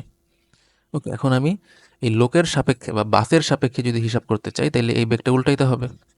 এই বেগটা উল্টে আমি এইদিকে নিয়ে আসলাম। মাইনাস হবে না, কেননা আমি জাস্ট মান নিয়ে কাজ করতেছি। তাই যদি হয়ে থাকে তাইলে এই যে এখান থেকে যে লব্ধিটা তুমি পাবা, ওই যে আম, যার সাপেক্ষে ওর বেগটা উল্টায় প্রকৃত বেগের সাথে লব্ধি নিয়ে নেব। তো এইখানে এই যে ভেক্টরটা পাবা এই হলো প্রকৃত বেগ, সরি, কত বেগে সে পড়তে দেখবে সেটা বলছে, কত কোণে পড়তে দেখবে, কত কোণে পড়তে দেখবে। তো আমি এই অ্যাঙ্গেলটা বের করতে চাই, বুঝছো, এই অ্যাঙ্গেলটা বের করতে চাই। তো এই অ্যাঙ্গেল বের করার জন্য আমাদের এখন দেখো তাইলে সব কিছু জানা আছে এখানে। দেখো তোমার কোন অ্যাঙ্গেলটা এখানে 30, এইটা 30, মানে এই যে এইটা 30, বুঝছো, এই যে এই রেখার সাথে এটা 30, তার মানে এইটাও 30, তার মানে এইটা কিন্তু 60 হবে, এইটা, বুঝছো। এই যে এই ত্রিভুজ থেকে চিন্তা করো, এই ত্রিভুজ, এটা একটা সোজা রেখা, এটা 30, তাহলে এটা হবে 60। ওকে, তাহলে 20 আর 6 6 ডিগ্রি কোণে আছে, তো তখন তুমি এই অ্যাঙ্গেলটা বের করবা। ওকে, তো আমরা এখানে লিখি ট্যান থিটা। আমি থিটাটা এই যে কার সাথে বের করতেছি, আমি বের করছি 6-এর সাথে, তাই এইখানে তুমি 6টার আলাদা রেখে দাও, আর বাকি থাকে কি 20 এবং অ্যাঙ্গেলটা 60, 20 sin 60 এবং 20 cos। ওকে, এখান থেকে তুমি থিটা পেয়ে যাবা, যে কতক্ষণে সে বৃষ্টি পড়তে দেখবে। ঘ, দেখো ঘতে কি বলছে, যে বায়ু প্রবাহের দরুন বাস চালক এখন খাড়া নিচের দিকে একই বেগে বৃষ্টি পড়তে দেখতেছে। তো দেখলে, এইটা এখানে একটা খুবই হট ওয়ার্ড, বুঝছো। দেখলে, যখন সে বলতেছে যে দেখলে বা দেখবে, তখন জিনিসটা আপেক্ষিক বেগ বুঝাইতেছে এবং খাড়া নিচের দিকে দেখতেছে। তো বাস চালক যেহেতু অ্যাঙ্গেলে যাইতেছে, তাই ওর হিসেবে কিন্তু খাড়া নিচ এইটা না, ওর হিসেবে খাড়া নিচ কিন্তু এইটা, বুঝছো। আগে বলছে যে খাড়া নিচে পড়তে শুরু করলো, এটা প্রকৃত খাড়া নিচ যেইটা সেইটা, তখন ওইটা ছিল এইটা। কিন্তু এখন যখন বলতেছে যে খাড়া নিচের দিকে একই বেগে বৃষ্টি পড়তে দেখতেছে, দেখলে দেখলে দেখলে, তার মানে এই বরাবর আসলে বৃষ্টিটা পড়ে। তো তাইলে এখানে আসলে বৃষ্টি পড়তেছে কোন বরাবর, খাড়া নিচে বলতে যে এই বরাবর বৃষ্টি পড়তেছে, এই বরাবর বৃষ্টি পড়তেছে। এখন এখানে বলছে একই বেগে, এই বেগটা একই বেগে। তো পুরো জিনিসটা তুমি যদি ভালো করে খেয়াল করো, এখানে বলছে দেখো যে কই গেল, কতক্ষণের বৃষ্টি পড়তে দেখবে, ঠিক আছে। বাস চালক খাড়া নিচের দিকে একই বেগে বৃষ্টি পড়তে দেখলে, মানে সে আগে যেটা দেখতেছিল এখনো ওইটাই দেখতেছে, বুঝছো। সে আগে দেখতেছিল যে কত কোণের বৃষ্টি পড়তেছে, এটা তোমাকে জিজ্ঞেস করছে, এখন বলছে যে আগে, এখন যদি একই বেগে বৃষ্টি পড়ে, অর্থাৎ আগে যত বেগে পড়তেছিল এখনো তত বেগেই পড়বে। আগে কত বেগে সে পড়তে দেখতেছিল সেটা আমরা জানি না। এখন আমরা এইখান থেকে এটা বের করতে হবে, বুঝছো। এখান থেকে বের করতে হবে যে তোমার এই হইলো 20, এই হলো 6, আমরা এখানে এই লব্ধিটা বের করি নাই, আমরা এখন এই লব্ধিটা বের করব, যে কত কোণে সে বৃষ্টি পড়তে দেখতেছিল গতে, ওইটাই এই বেগ, এটাই এই বেগটা। তো ডব্লিউ ইজ ইকুয়াল টু আমাদের মধ্যবর্তী কোণ দেখো কি ছিল, 20 ছিল আর 60, 20 আর 6 মধ্যবর্তী কোণ 60। তো 20, 6, 2 ইন্টু 20 ইন্টু 6 cos 60 ডিগ্রি। এখান থেকে কি পাবো আমি, এখান থেকে পাবো কত বেগে সে বৃষ্টি পড়তে দেখতেছে। ভালো, এটা আমাদের ডব্লিউ আসলো। এখন সে উঠতেছে কোন বরাবর, সে তো এই বরাবর উঠতেছে, তাই না, আগের মতো ওই 20 মিটার/সেকেন্ড বেগে সেই বরাবর উঠতেছে। আর লব্ধিটা, লব্ধিটা পড়তেছে, মানে বৃষ্টিকে সে পড়তে দেখতেছে হলো এই বরাবর, বুঝছো, এই বরাবর সে দেখতেছে, এইটা, এটা হলো আমার লব্ধি, এটাকে আমি দুইটা অ্যারো দিয়ে দেখাইতেছি। এখন আমাদের নিয়ম অনুসারে আমরা আহ, বাসের যে বেগটা এটা উল্টাই দিব, তাই তো, এটা তো বুঝি তাই না, বাসের যে বেগটা আছে এটাকে আমার উল্টাই দিতে হবে। তো এই দিকে 20 মিটার/সেকেন্ড উল্টাইলাম, উল্টালাম। এখন প্রকৃত বেগটা কোন দিকে হবে, এটা হলো বাসের উল্টানো বেগ, আর এটা হলো লব্ধি, ব্যাপারটা বুঝছো। এটা বাসের উল্টানো বেগ আর এটা হইতেছে লব্ধি। তাইলে প্রকৃত বেগটা কোন দিকে হবে, খেয়াল করবা, আমাদের এটা যদি একটা ভেক্টর হয়, এটা যদি একটা ভেক্টর হয়, লব্ধিটা কি মাঝখান দিয়ে যায় না, মাঝে কোথাও দিয়ে যাবে। তাইলে এইটা যদি একটা ভেক্টর হয়, লব্ধিটা এইটা হয়, তাহলে আরেকটা ভেক্টর অবভিয়াসলি এই বরাবর হবে। এটা তো বুঝি আশা করি, তাই না? তাইলে এই ভেক্টর এবং এই ভেক্টর এখানে যেটা আছে, এই দুইটা মিলে এই লব্ধিটা সে তৈরি করবে। বুঝছো? এই ভেক্টর আর এই ভেক্টর মিলে তখন এই যে এই বরাবর এই লব্ধিটা তৈরি করতেছে। ক্লিয়ার হয়েছে কথাটা? তাই বৃষ্টির প্রকৃত বেগটা এই বরাবর হবে। ওকে, যে কোনো সময় যদি একটা ভেক্টর দেওয়া থাকে আর লব্ধি দেওয়া থাকে, তাহলে আরেকটা ভেক্টর অবশ্যই এমন কোনো দিকে হবে যাতে এই ভেক্টরটা ওই দুটার মাঝখানে পড়ে। তাহলে আমাদের এইটা হবে আর। তো এই দুটো লব্ধি যাতে এটা হয়, এই যে এইভাবে সামুদ্রিক সূত্র থেকে। ঠিক আছে? তো আমাদেরকে বের করতে বলছে বৃষ্টির বেগের প্রকৃত মান ও দিক। তো আমরা এখানে জানি কি কি? এই অ্যাঙ্গেলটা জানি 90 ডিগ্রি, সরি হ্যাঁ 90 ডিগ্রি জানি। ওকে, তো দেখো আমরা এই ছবিটা এখানে ফ্রেশ করে আঁকাইতেছি। এই বরাবর 20 মিটার/সেকেন্ড, তার সাথে লম্ব, হ্যাঁ, এই বরাবর পড়তেছে বৃষ্টি, এটা লব্ধি বেগ, এটা লব্ধি বেগ। আর হচ্ছে গিয়ে তোমার বৃষ্টির বেগে যে এটা ভি, বৃষ্টির বেগটা এই বরাবর। Okay? তাহলে তোমার সামান্তরিকটা কিরকম হবে? সামান্তরিকটা হবে হচ্ছে এরকম একটা সামান্তরিক। তোমরা 20 মিটার/সেকেন্ড ভেক্টরটা একটু ছোট করে দিতেছি।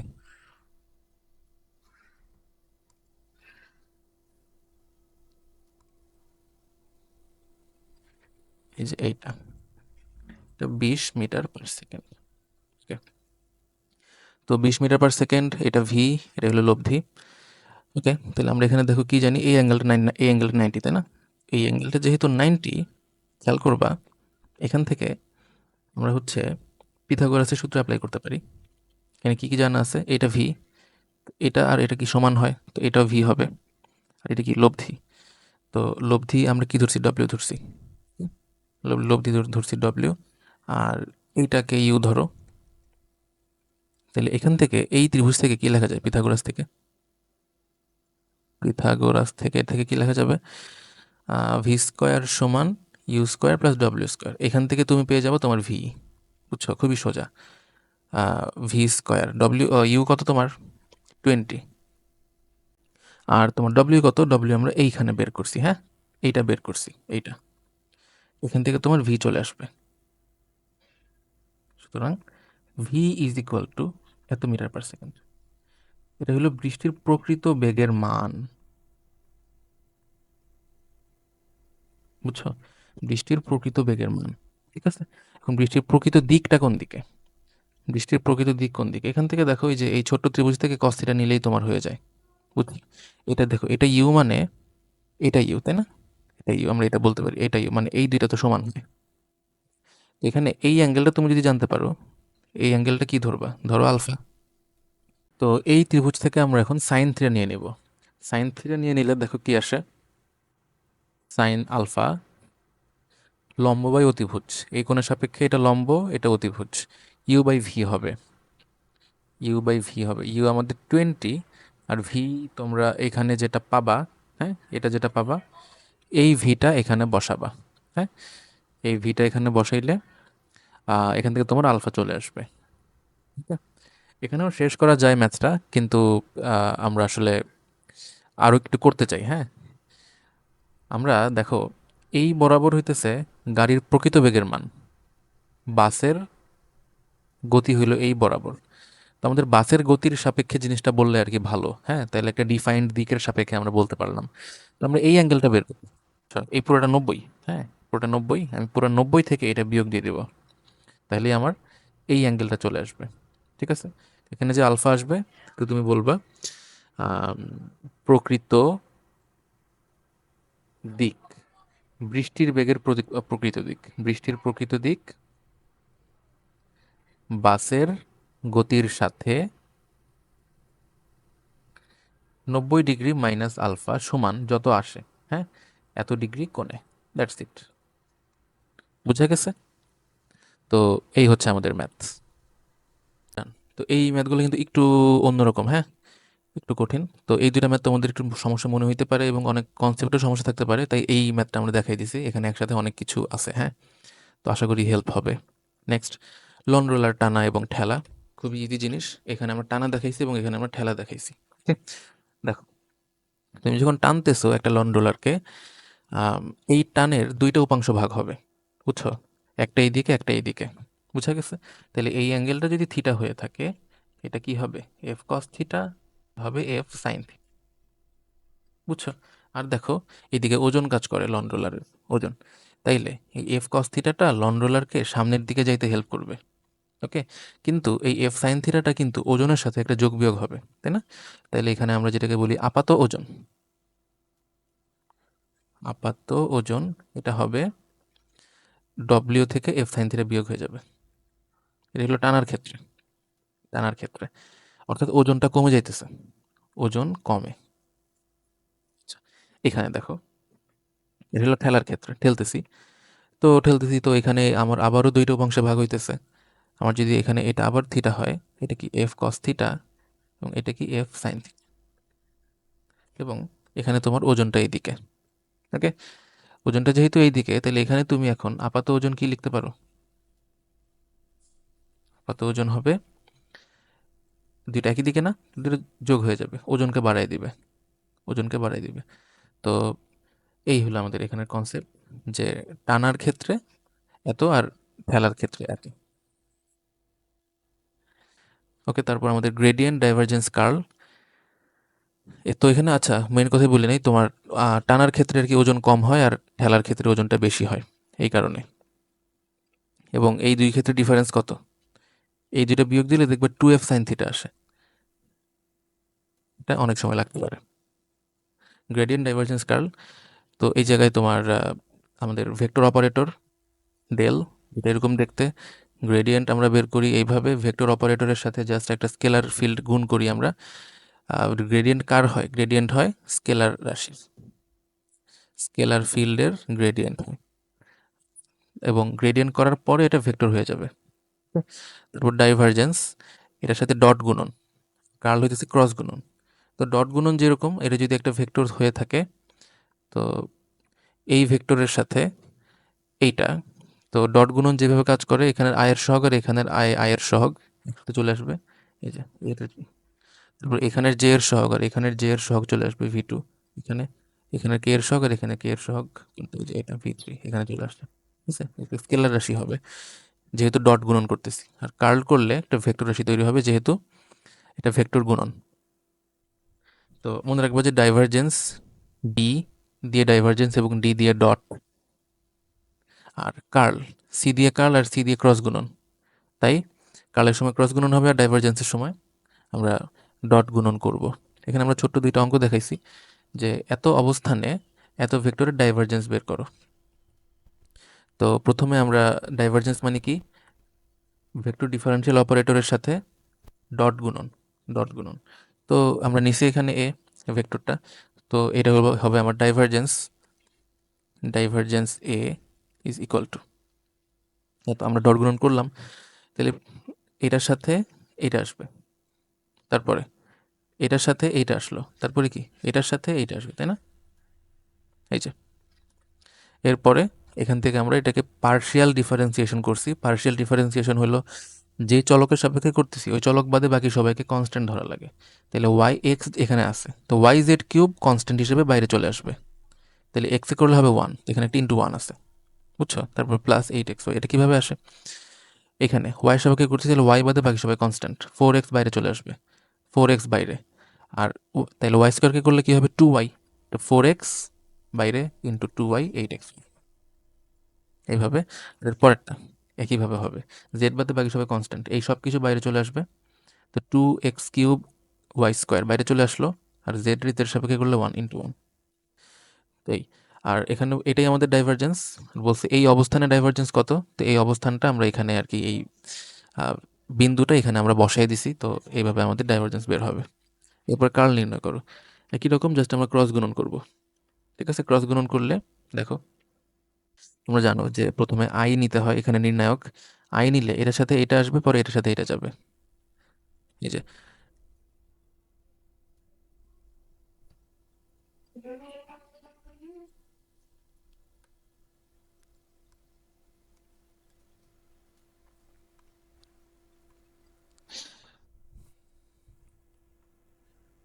তো প্রথমে আমরা আই নিছি, আই নিলে দেখো আই বরাবর রো কলাম বাদ যাবে, তাহলে কি এটার সাথে এটা হবে, এটার সাথে এটা হবে। তো ডেল ডেল ওয়াই এটা, এই যে, তারপর ডেল ডেল জেড এইটা। ওকে, তো এটা আমি আর বারবার এক্সপ্লেন করবো না, হ্যাঁ। তো এটা এই একইভাবে পুরো জিনিসটা করা যাবে। ওকে, তো এই যে তোমার এটা পরের পার্টটুকু এবং এটা পরের পার্টটুকু তোমার নির্ণয় যেভাবে করো, এই যে এখানে প্লাস মাইনাস প্লাস ওই একইভাবে জিনিসটা হয়েছে। ওকে, এবং এখানেও একইভাবে তুমি যদি পার্শিয়াল ডিফারেন্সিয়েশন করো, এখানে এখানে এখানে এখানে এখানে এখানে সব জায়গায় আলাদা আলাদা ডিফারেন্সিয়েশন করতে হবে, করলে তুমি এটা পাবা। এবং এই বিন্দুতে, এই বিন্দুটা বসায় দিলে তুমি ওই বিন্দুতে এটা পাই যাবা। এবং কার্ল করলে কিন্তু একটা ভেক্টর তৈরি হবে। কার্ল করলে, কার্ল নির্ণয় করলে একটা ভেক্টরই আসবে সবসময়। কার্ল যদি কখনো জিরো আসে, তাহলে ভেক্টর ক্ষেত্রটা অঘূর্ণনশীল বা ইরোটেশনাল। যদি ডাইভারজেন্স জিরো আসে, তাহলে ভেক্টর ক্ষেত্রটা সলিনয়েডাল। আমাদের কার্ল ডাইভারজেন্স রিলেটেড আরও কিছু থিওরি আছে, এগুলো আমরা নাম্বার যখন এক্সপ্লেন করব ওইখানে দেখাবো, ঠিক আছে, ওইখানে দেখাবো। ওকে, এই হলো আমাদের কার্ল। আমরা আরেকটা কথা একটু বলবো, সেটা হইতেছে ডাইভারজেন্স, সরি গ্রেডিয়েন্ট। গ্রেডিয়েন্ট কি করে? গ্রেডিয়েন্ট কি করে সেটা হলো কোনো কোন দিকে তোমাকে যদি একটা স্কেলার ফিল্ড দেওয়া থাকে 2x³ y² z⁴, তাহলে এই স্কেলার ফিল্ডের পরিবর্তনের হার, পরিবর্তনের হার কোন দিকে সর্বোচ্চ সেটা নির্ণয় করে। পরিবর্তনের হার কোন দিকে সর্বোচ্চ সেটা নির্ণয় করে। তো এই কারণে গ্রেডিয়েন্ট করলে একটা ভেক্টর বের হয়, কারণ কোন দিকে, ওই দিকটা তোমার অ্যান্সার হিসেবে আসে। তো যদি প্রশ্নে কখনো বলে যে এক স্কেলার ফিল্ড দেওয়া আছে, এটার পরিবর্তনের হার কোন দিকে সর্বোচ্চ, তখন তুমি কিন্তু গ্রেডিয়েন্ট বের করবা। তো গ্রেডিয়েন্ট কিভাবে হয়, এটার সাথে জাস্ট তুমি লিখবা এখানে del del X I, del del Y J, del del Z K, এর সাথে এই যে এই জিনিসটা হবে 2x³ y² z⁴। এরপর জিনিসটা জাস্ট গুণের মতো হয়ে যাবে, হ্যাঁ। এই জিনিসটা এইখানে আসবে, এইখানে আসবে এবং এখানে আসবে। তো ডেল ডেল এক্স এটা আই, তারপর ডেল ডেল ওয়াই এটা জে, ডেল ডেল জেড সাথে এইটা, তারপর এখানে ডিফারেন্সিয়েশন করলেই তুমি তোমার গ্রেডিয়েন্ট পেয়ে যাবা। এখানে কিন্তু গ্রেডিয়েন্টের মানও চাইতে পারে অনেক সময়, তখন কিন্তু এটাকে ভেক্টর তুমি যেহেতু পাইতেছো, এটার মানটাকে আমরা বলি গ্র্যাড এ, বা ফাইর হলেও গ্র্যাড ফাই বলা হয়। তো এটার মান বের করতে কিন্তু ওই যে আমাদের কি করতে হয়, যে রুট ওভার আই সহগের স্কোয়ার, জে এর সহগের স্কোয়ার, কে এর সহগের স্কোয়ার, এই কাজ করতে হবে যদি মান বের করতে বলে। আমাদের থিওরি শেষ, এগুলোই আমাদের সূত্র। আমরা যেতেছি আমাদের অনুধাবনমূলক প্রশ্নতে। তিনটি ভেক্টর লব্ধি কখন শূন্য হয়? যখন তিনটা ভেক্টর এভাবে একটা ত্রিভুজের একই ক্রমে তুমি নির্দেশ করতে পারো, তখন লব্ধি শূন্য হয়। এটা কেন শূন্য হয়? কেননা এই পি আর এই কিউ, এই দুইটা লব্ধি ত্রিভুজ সূত্র অনুসারে কোন দিকে হবে? এই পি কিউ এর লব্ধিটা ত্রিভুজ সূত্র অনুযায়ী হবে, যে দুইটা একই দিকে আছে, তাহলে এটা হবে বিপরীত দিকে, তোমরা এটা স্কুলেই পড়ছো। তো এই দুইটা যে বরাবরে থাকে, এটা ওই সিরিয়ালে না হয়ে উল্টা দিকে লব্ধি নির্দেশ করবে, তাইলে এখানে যে পি এবং কিউ আছে, এদের লব্ধি কোন দিকে হবে? পি এই দিকে, কিউ এই দিকে। তো পি কিউ এর লব্ধিটা কাজ করবে এই বরাবর, আর ভেক্টরটা আছে তার বিপরীতে। পি কিউ এর লব্ধি এবং আর ভেক্টরটা পরস্পর কাটাকাটি হয়ে যাবে এবং লব্ধি হয়ে যাবে 0। এই জিনিসটাই তোমার এখানে ছবিটা আঁকাইতে হবে এবং এক্সপ্লেন করতে হবে। আই ক্রস জে কে, আমরা জানি A cross B is equal to eta A B sine theta, যদি এ আর বির মধ্যবর্তী কোণ থিটা হয়। তাহলে আই ক্রস জে করলে, আই ক্রস জে যদি হয়, দেখো আই জে, এখানে ইটার দিকটা কোন দিকে?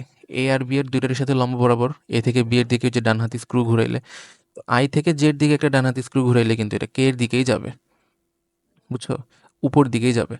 তার কারণে আমি এখানে একক ভেক্টর হিসেবে কেই নেব, বুঝছো, এই যে, তারপরে 1 সাইন 90 করে, বুঝছো, আমরা এই ফর্মুলাটা ইউজ করছি। এটার জায়গায় আই, এটার জায়গায় জে, এটার জায়গায় কে বসছে, কারণ একক ভেক্টরটা কেই হবে, দিকটা কে।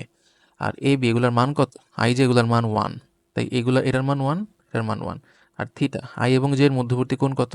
এই মধ্যবর্তী কোণটা 90 ডিগ্রি, এটা 90 ডিগ্রি বসছে, এখান থেকে এটা কে চলে আসবে। এই হলো তোমার I cross J equal to K. I dot I zero না কেন?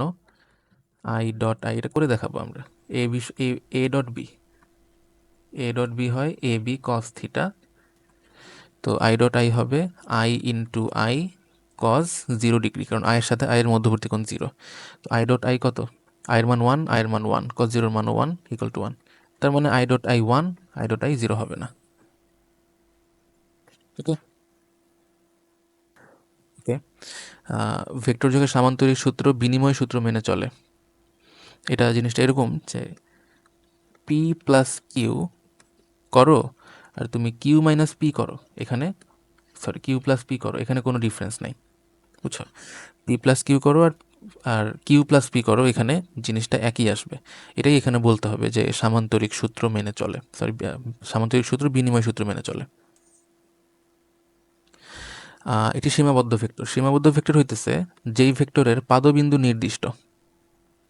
পাদবিন্দু নির্দিষ্ট, পাদবিন্দু বলতে একটা ভেক্টর যদি এটা হয়, এই ভেক্টরের এই যে এই বিন্দুটাকে আমরা পাদবিন্দু বলতেছি।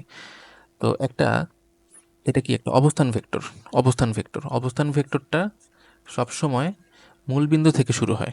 একটা বিন্দু যদি এইখানে থাকে, তাহলে এই বিন্দুর অবস্থান ভেক্টর হবে মূল বিন্দু থেকে এটা যোগ করে এই যে ভেক্টরটা, হ্যাঁ এই ভেক্টরটা, তো এটা মূল বিন্দুতেই সবসময় এটা পাদবিন্দু হবে। তো যদি এই ভেক্টরটা এইখানে হইতো তাহলে এটা মূল বিন্দুতেই হইতো, বিন্দুটা এখানে হইলে ভেক্টরটা এখানে হইতো, তাও এটা মূল বিন্দু থেকেই আসতো। তো পাদবিন্দু যেহেতু নির্দিষ্ট, তাই এটা একটা সীমাবদ্ধ ভেক্টর। বল সরণ ভেক্টর রাশি হলো কাজ স্কেলার রাশি। কেন? কারণ কাজের ভিতরে আমরা ডট গুণন পাই। W is equal to F S cos theta, যেটাকে আমরা এফ ডট এস লিখতে পারি। যেহেতু ডট গুণন, তাই এটা একটা স্কেলার রাশি হবে। এখানে এইসব ছবি টবি আঁকাবা, এফ ভেক্টর, এস ভেক্টর, মধ্যবর্তী কোণ থিটা। তো এটা সংজ্ঞা এফ এস কস থিটা উপরে এটা হয়। এখানে ওই যে উপাংশর কথাটা বলতে পারো, বল ইন্টু বলের দিকে সরণের উপাংশ, ওইখান থেকে এটা আসবে। পরে ওইখান থেকে ডট লিখবা, যেহেতু ডট তাই স্কেলার। এত হতে পারে কিনা ব্যাখ্যা করো। হ্যাঁ, হতে পারে। যদি এ ক্রস বি এবং এ ডট বি সমান হয়, তো এ ক্রস বির মান কত? এ ক্রস বির মান হলো A B sine theta. A dot B কত? এ বি, এ বি কাটা, তো sine theta by cos theta is equal to 1 আসে, যেটা কিনা বলতেছে যে ট্যান থিটা 1, তো থিটা হবে 45 ডিগ্রি। অর্থাৎ যদি কখনো থিটা 45 হয়, এ এবং বি এর মধ্যবর্তী কোণ যদি কখনো 45 ডিগ্রি তুমি বলো, তখন তুমি বলতে পারবা যে এইটা সমান হবে। এখানে আরেকটা কথা বলে রাখি, A cross B equal A dot B, এটা কি হতে পারে? না, এটা হতে পারে না। এটা হতে পারে না, কেননা এটা একটা ভেক্টর। এ ক্রস এ পুরোটাই ভেক্টর, আর এটা কি একটা স্কেলার। একটা ভেক্টর আর স্কেলার কখনো সমান হতে পারে না। একটা দিক আছে, একটা দিক নাই। ওকে, কখন সমান হতে পারে? যদি তুমি একটা একক ভেক্টর গুণ দিতে পারো। Cross B equal to A dot B হবে ইন কেস এখানে একটা একক ভেক্টর থাকে, এছাড়া সমান কখনো হওয়া সম্ভব না। ট্রলি ব্যাগের হাতল লম্বা রাখা হয় কেন? তো দেখো, এটা একটা ছোট হাতলওয়ালা ট্রলি ব্যাগ, যেখানে তুমি এফ বল দিতেছো, এবং এখানে একটা এই অ্যাঙ্গেলের কারণে এফ কস থিটা যে বলটা তৈরি হয়, এই এফ কস থিটা বলের কারণে এটা সামনের দিকে আগায়, এবং এখানে আর কি এফ সাইন থিটা উপাংশের কারণে এটার ওজনের উপর একটা ইফেক্ট পড়ে, যে এখানে ওজনটা কিছুটা কমে যাবে। ঠিক আছে। আর যদি একটা বড় হাতলওয়ালা ট্রলি ব্যাগ থাকে, যেখানে তুমি এই এফ দিতেছো, এখানে দেখো, এখানে সিমিলার একটা কাহিনী তৈরি হবে। এখানে এইদিকে হবে এফ কস থিটা এবং এই দিকে হবে এফ সাইন থিটা। ওকে, আবারও একই রকম এটা। তো এখানে ডিফারেন্সটা কোথায়? এখানে ডিফারেন্সটা হলো থিটাতে। এখানে থিটাটা বড় আর এখানে থিটাটা ছোট। তো থিটা ছোট হওয়ার কারণে কস থিটা বড় হয়ে যাবে। থিটা ছোট হওয়ার কারণে সাইন থিটা, সাইন থিটাটা তো আমরা কিছু বলতেছি না, এফ কস থিটা বড় হবে। আর থিটা বড় হলে এফ কস থিটা ছোট হবে। এটা যদি না জানা থাকে জেনে রাখো, কস থিটা, থিটা বড় হলে কস থিটা ছোট, আর থিটা ছোট হলে কস থিটা বড় হয়। মানে এটা ব্যস্তানুপাতিক টাইপের একটা ব্যাপার। তো থিটা যদি বড় হয়, তো এফ কস থিটা হবে ছোট, এখানে এফ কস থিটা বড়। তো হাতল লম্বা রাখলে আমরা এটা বেশি কোণে হেলাইতে পারি, যার কারণে থিটাটা ছোট হয়। থিটা ছোট হওয়ার কারণে এফ কস থিটা বড় হয়। এফ কস থিটা বড় হওয়ার কারণে সামনের দিকে বেশি বল তৈরি হয়, নিতে সুবিধা হয়। ঠিক আছে। অবস্থান ভেক্টর কি সীমাবদ্ধ ভেক্টর? সেম। দুটি ভেক্টরের মান শূন্য না হলেও ডট গুণন শূন্য হতে পারে। তো ডট গুণনের সংজ্ঞা এ ডট বি সমান এ বি কস থিটা। তো ডট গুণন যদি 0 হয়, এই দুইটা 0 হইতে হবে এমন না, থিটার জন্য হইতে পারে। যেমন থিটা যদি 90 ডিগ্রি হয়, হ্যাঁ, থিটা 90 ডিগ্রি হইলে তখন এ ডট বি হবে এ বি কজ 90, যেটা কিনা 0 হবে। অর্থাৎ দুটো ভেক্টর যদি 0 নাও হয়, ডট গুণন 0 হইতে পারে। ভেক্টর রাশিকে কীভাবে স্কেলার হিসেবে রূপান্তর করা যায়? ডাইভারজেন্সের মাধ্যমে। ওকে, তুমি যদি একটা ভেক্টর রাশির ডাইভারজেন্স বের করো, ঠিক আছে, এখানে আর পুরোটা লিখতেছি না, del del Y J del del Z K, যদি একটা ভেক্টর হয় সামথিং আই যে, তুমি এখানে একটা উদাহরণ দিয়ে দেখাবা, হ্যাঁ, একটা ভেক্টর রাশি নিয়ে দেখাবা, এক্স ওয়াই যুক্ত, এখানে এক্স ওয়াই থাকতে হবে। তো অথবা আমরা যে ম্যাথটা দেখেছি ওখানে ওরকম একটা ম্যাথও দেখাতে পারো তুমি। তো এখানে এই আই আই চলে যাবে, যেহেতু এটা ডট গুণন, ডেল ডেল জেড করলে একটা স্কেলার মান পাওয়া যাবে, অর্থাৎ ডাইভারজেন্স করলে আমরা স্কেলার মান পাই।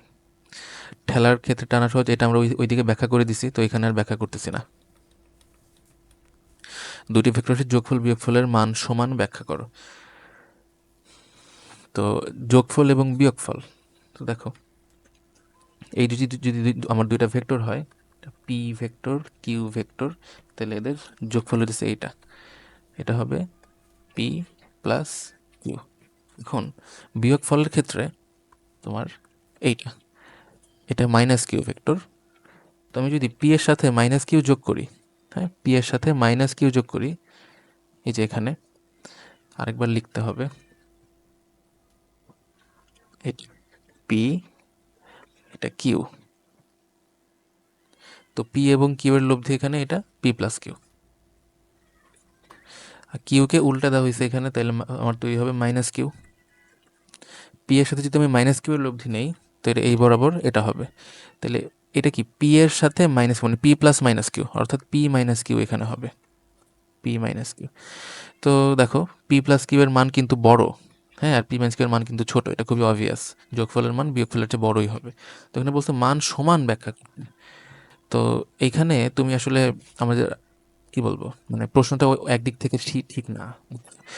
তো আমাদের যেখানে এটা যেটা করতে হবে, যোগফল এর মান বিয়োগফলের মান সমান কখন হয়, এইটা ব্যাখ্যা করে দিলেই হবে, বুঝছো, সমান কখন হয়। তো দেখো যখন আমি যোগফল বের করি, তখন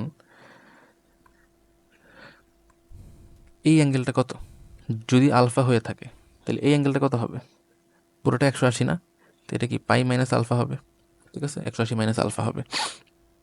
তাইলে যোগফল করার সময় অ্যাঙ্গেল যদি আলফা হয়ে থাকে, তাহলে বিয়োগফল করার সময় অ্যাঙ্গেল হয়ে যাবে পাই মাইনাস আলফা, এটা একটু আমরা মাথায় রাখি। ওকে, অ্যাঙ্গেল হয়ে যাবে পাই মাইনাস আলফা। তাহলে এখানে দেখো পি প্লাস কিউ, এটার মান কত, P square Q square 2pq cos alpha. আর এই জিনিসটা কিন্তু এরকম, তাই না, যে মাইনাস কিউ এর সাথে আমি লব্ধি নিচ্ছি, এটা রুট আছে উপরে, তারপর এইখানে পি স্কোয়ার প্লাস কিউ স্কোয়ারই কিন্তু হবে। আমরা কিন্তু এখানে এগুলা মান বসাই পি কিউ এর, বুঝছো, এগুলা কিন্তু পি কিউ এর মান, তাই এখানে প্লাসই হবে, 2p কিউ, এখানে কিউই হবে কিন্তু, বুঝছো, মাইনাস কিউ হবে না। এখানে মাইনাস কিউ হলে এখানে মাইনাস কিউ হবে, কারণ এখানে শুধুমাত্র মান বসে এইসব।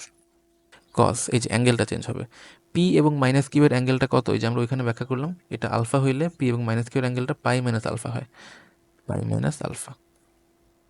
ওকে, এই এখন আমরা উভয় পক্ষ থেকে রুট সরাই দিতেছি, তো তাড়াতাড়ি করব।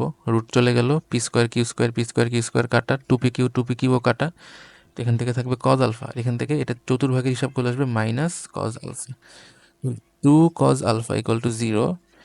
তাহলে 2 ওইদিকে পাঠিয়ে চলে গেল, তাহলে কজ আলফা 0, কজ আলফা 0 মানে আলফা 90 ডিগ্রি। অর্থাৎ যদি আলফা 90 ডিগ্রি করা যায়, তখনই শুধুমাত্র এটা হবে, হ্যাঁ, এটা খুবই অবভিয়াস। হ্যাঁ, দেখো এখানে এই দুটো সমান আসতেছে না, সমান আসতেছে না, কেন সমান আসতেছে না, আলফার কারণে। যদি কখনো তুমি এমন করতে পারো যে পি এবং কিউ এইভাবে আছে, তাহলে দেখো পি প্লাস কিউ হবে কি, এই ভেক্টরটা, ঠিক আছে, এই ভেক্টরটা, কিন্তু তাহলে মাইনাস কিউটা হবে এইদিকে, তাহলে পি মাইনাস কিউটা কি এখন এইদিকে হবে না, এটা পি প্লাস কিউ, এটা হবে পি মাইনাস কিউ। তো দেখো এই যে এই দুটো সমান, কিন্তু এটা এখানে সমান না আলফার কারণে, তো আলফা 90 ডিগ্রি হইলে এটা হবে। তুমি যদি এই জিনিসটা এখানে দেখাও, এই জিনিসটা যদি এখানে দেখাও এবং এই ছবিটা আঁকায় দাও, এটা না, হ্যাঁ, এই যে এই ছবিটা আঁকায় দাও, তাইলে কিন্তু তোমার ফুল নাম্বার দিয়ে দিবে, খুব খুব মানে খুবই খুশি হয়ে ফুল নাম্বার দিবে।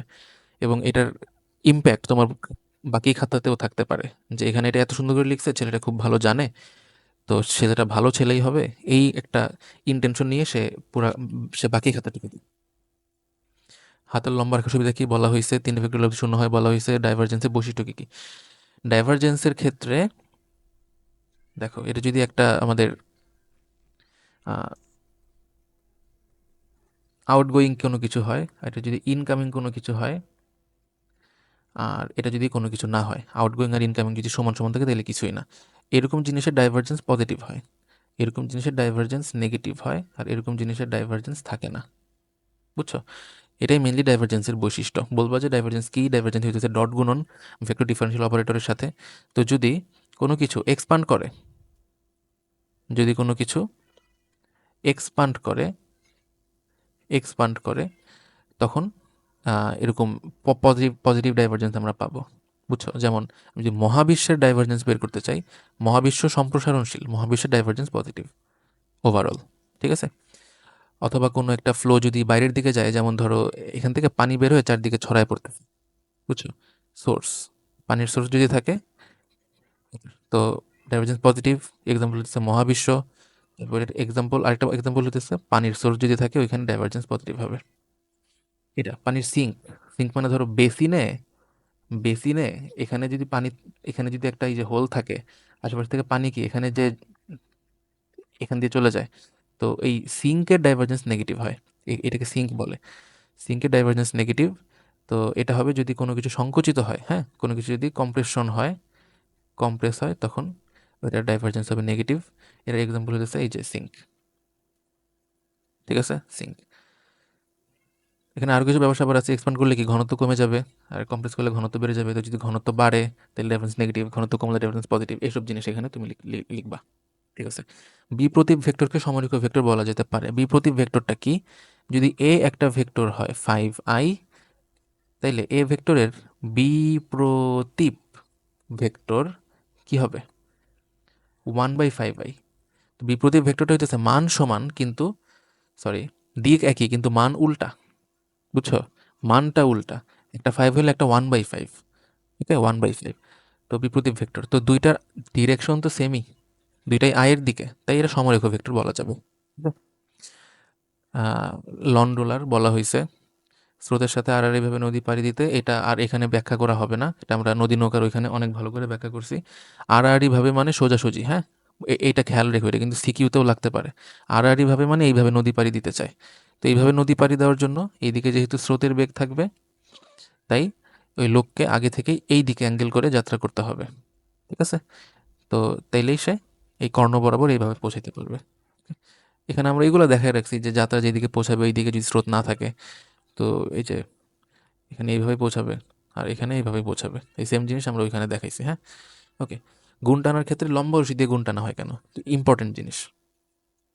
গুণ টানা জিনিসটা হলো এরকম, যে এটা একটা তোমার ধরো জাহাজ আছে বা নৌকা আছে, এটা রশির মাধ্যমে এই বরাবর টানতেছে। বুঝছো? এই বরাবর টানলে এই টানের দুইটা উপাংশ হয়।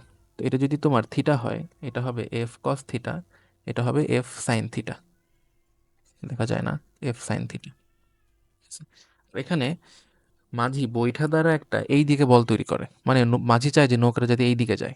বুঝছো? তো এই দুইটা বল পরস্পর কাটাকাটি হয়ে যায়, এটা মাঝির একটা স্কিলের ব্যাপার আছে। বুঝছো? একটা স্কিলের ব্যাপার আছে, মাঝি এমনভাবে স্কিল্ড হইতে হবে যেন সে বুঝতে পারে যে কত জোরে টানলে এই দিকে কত বল তৈরি করতে হবে।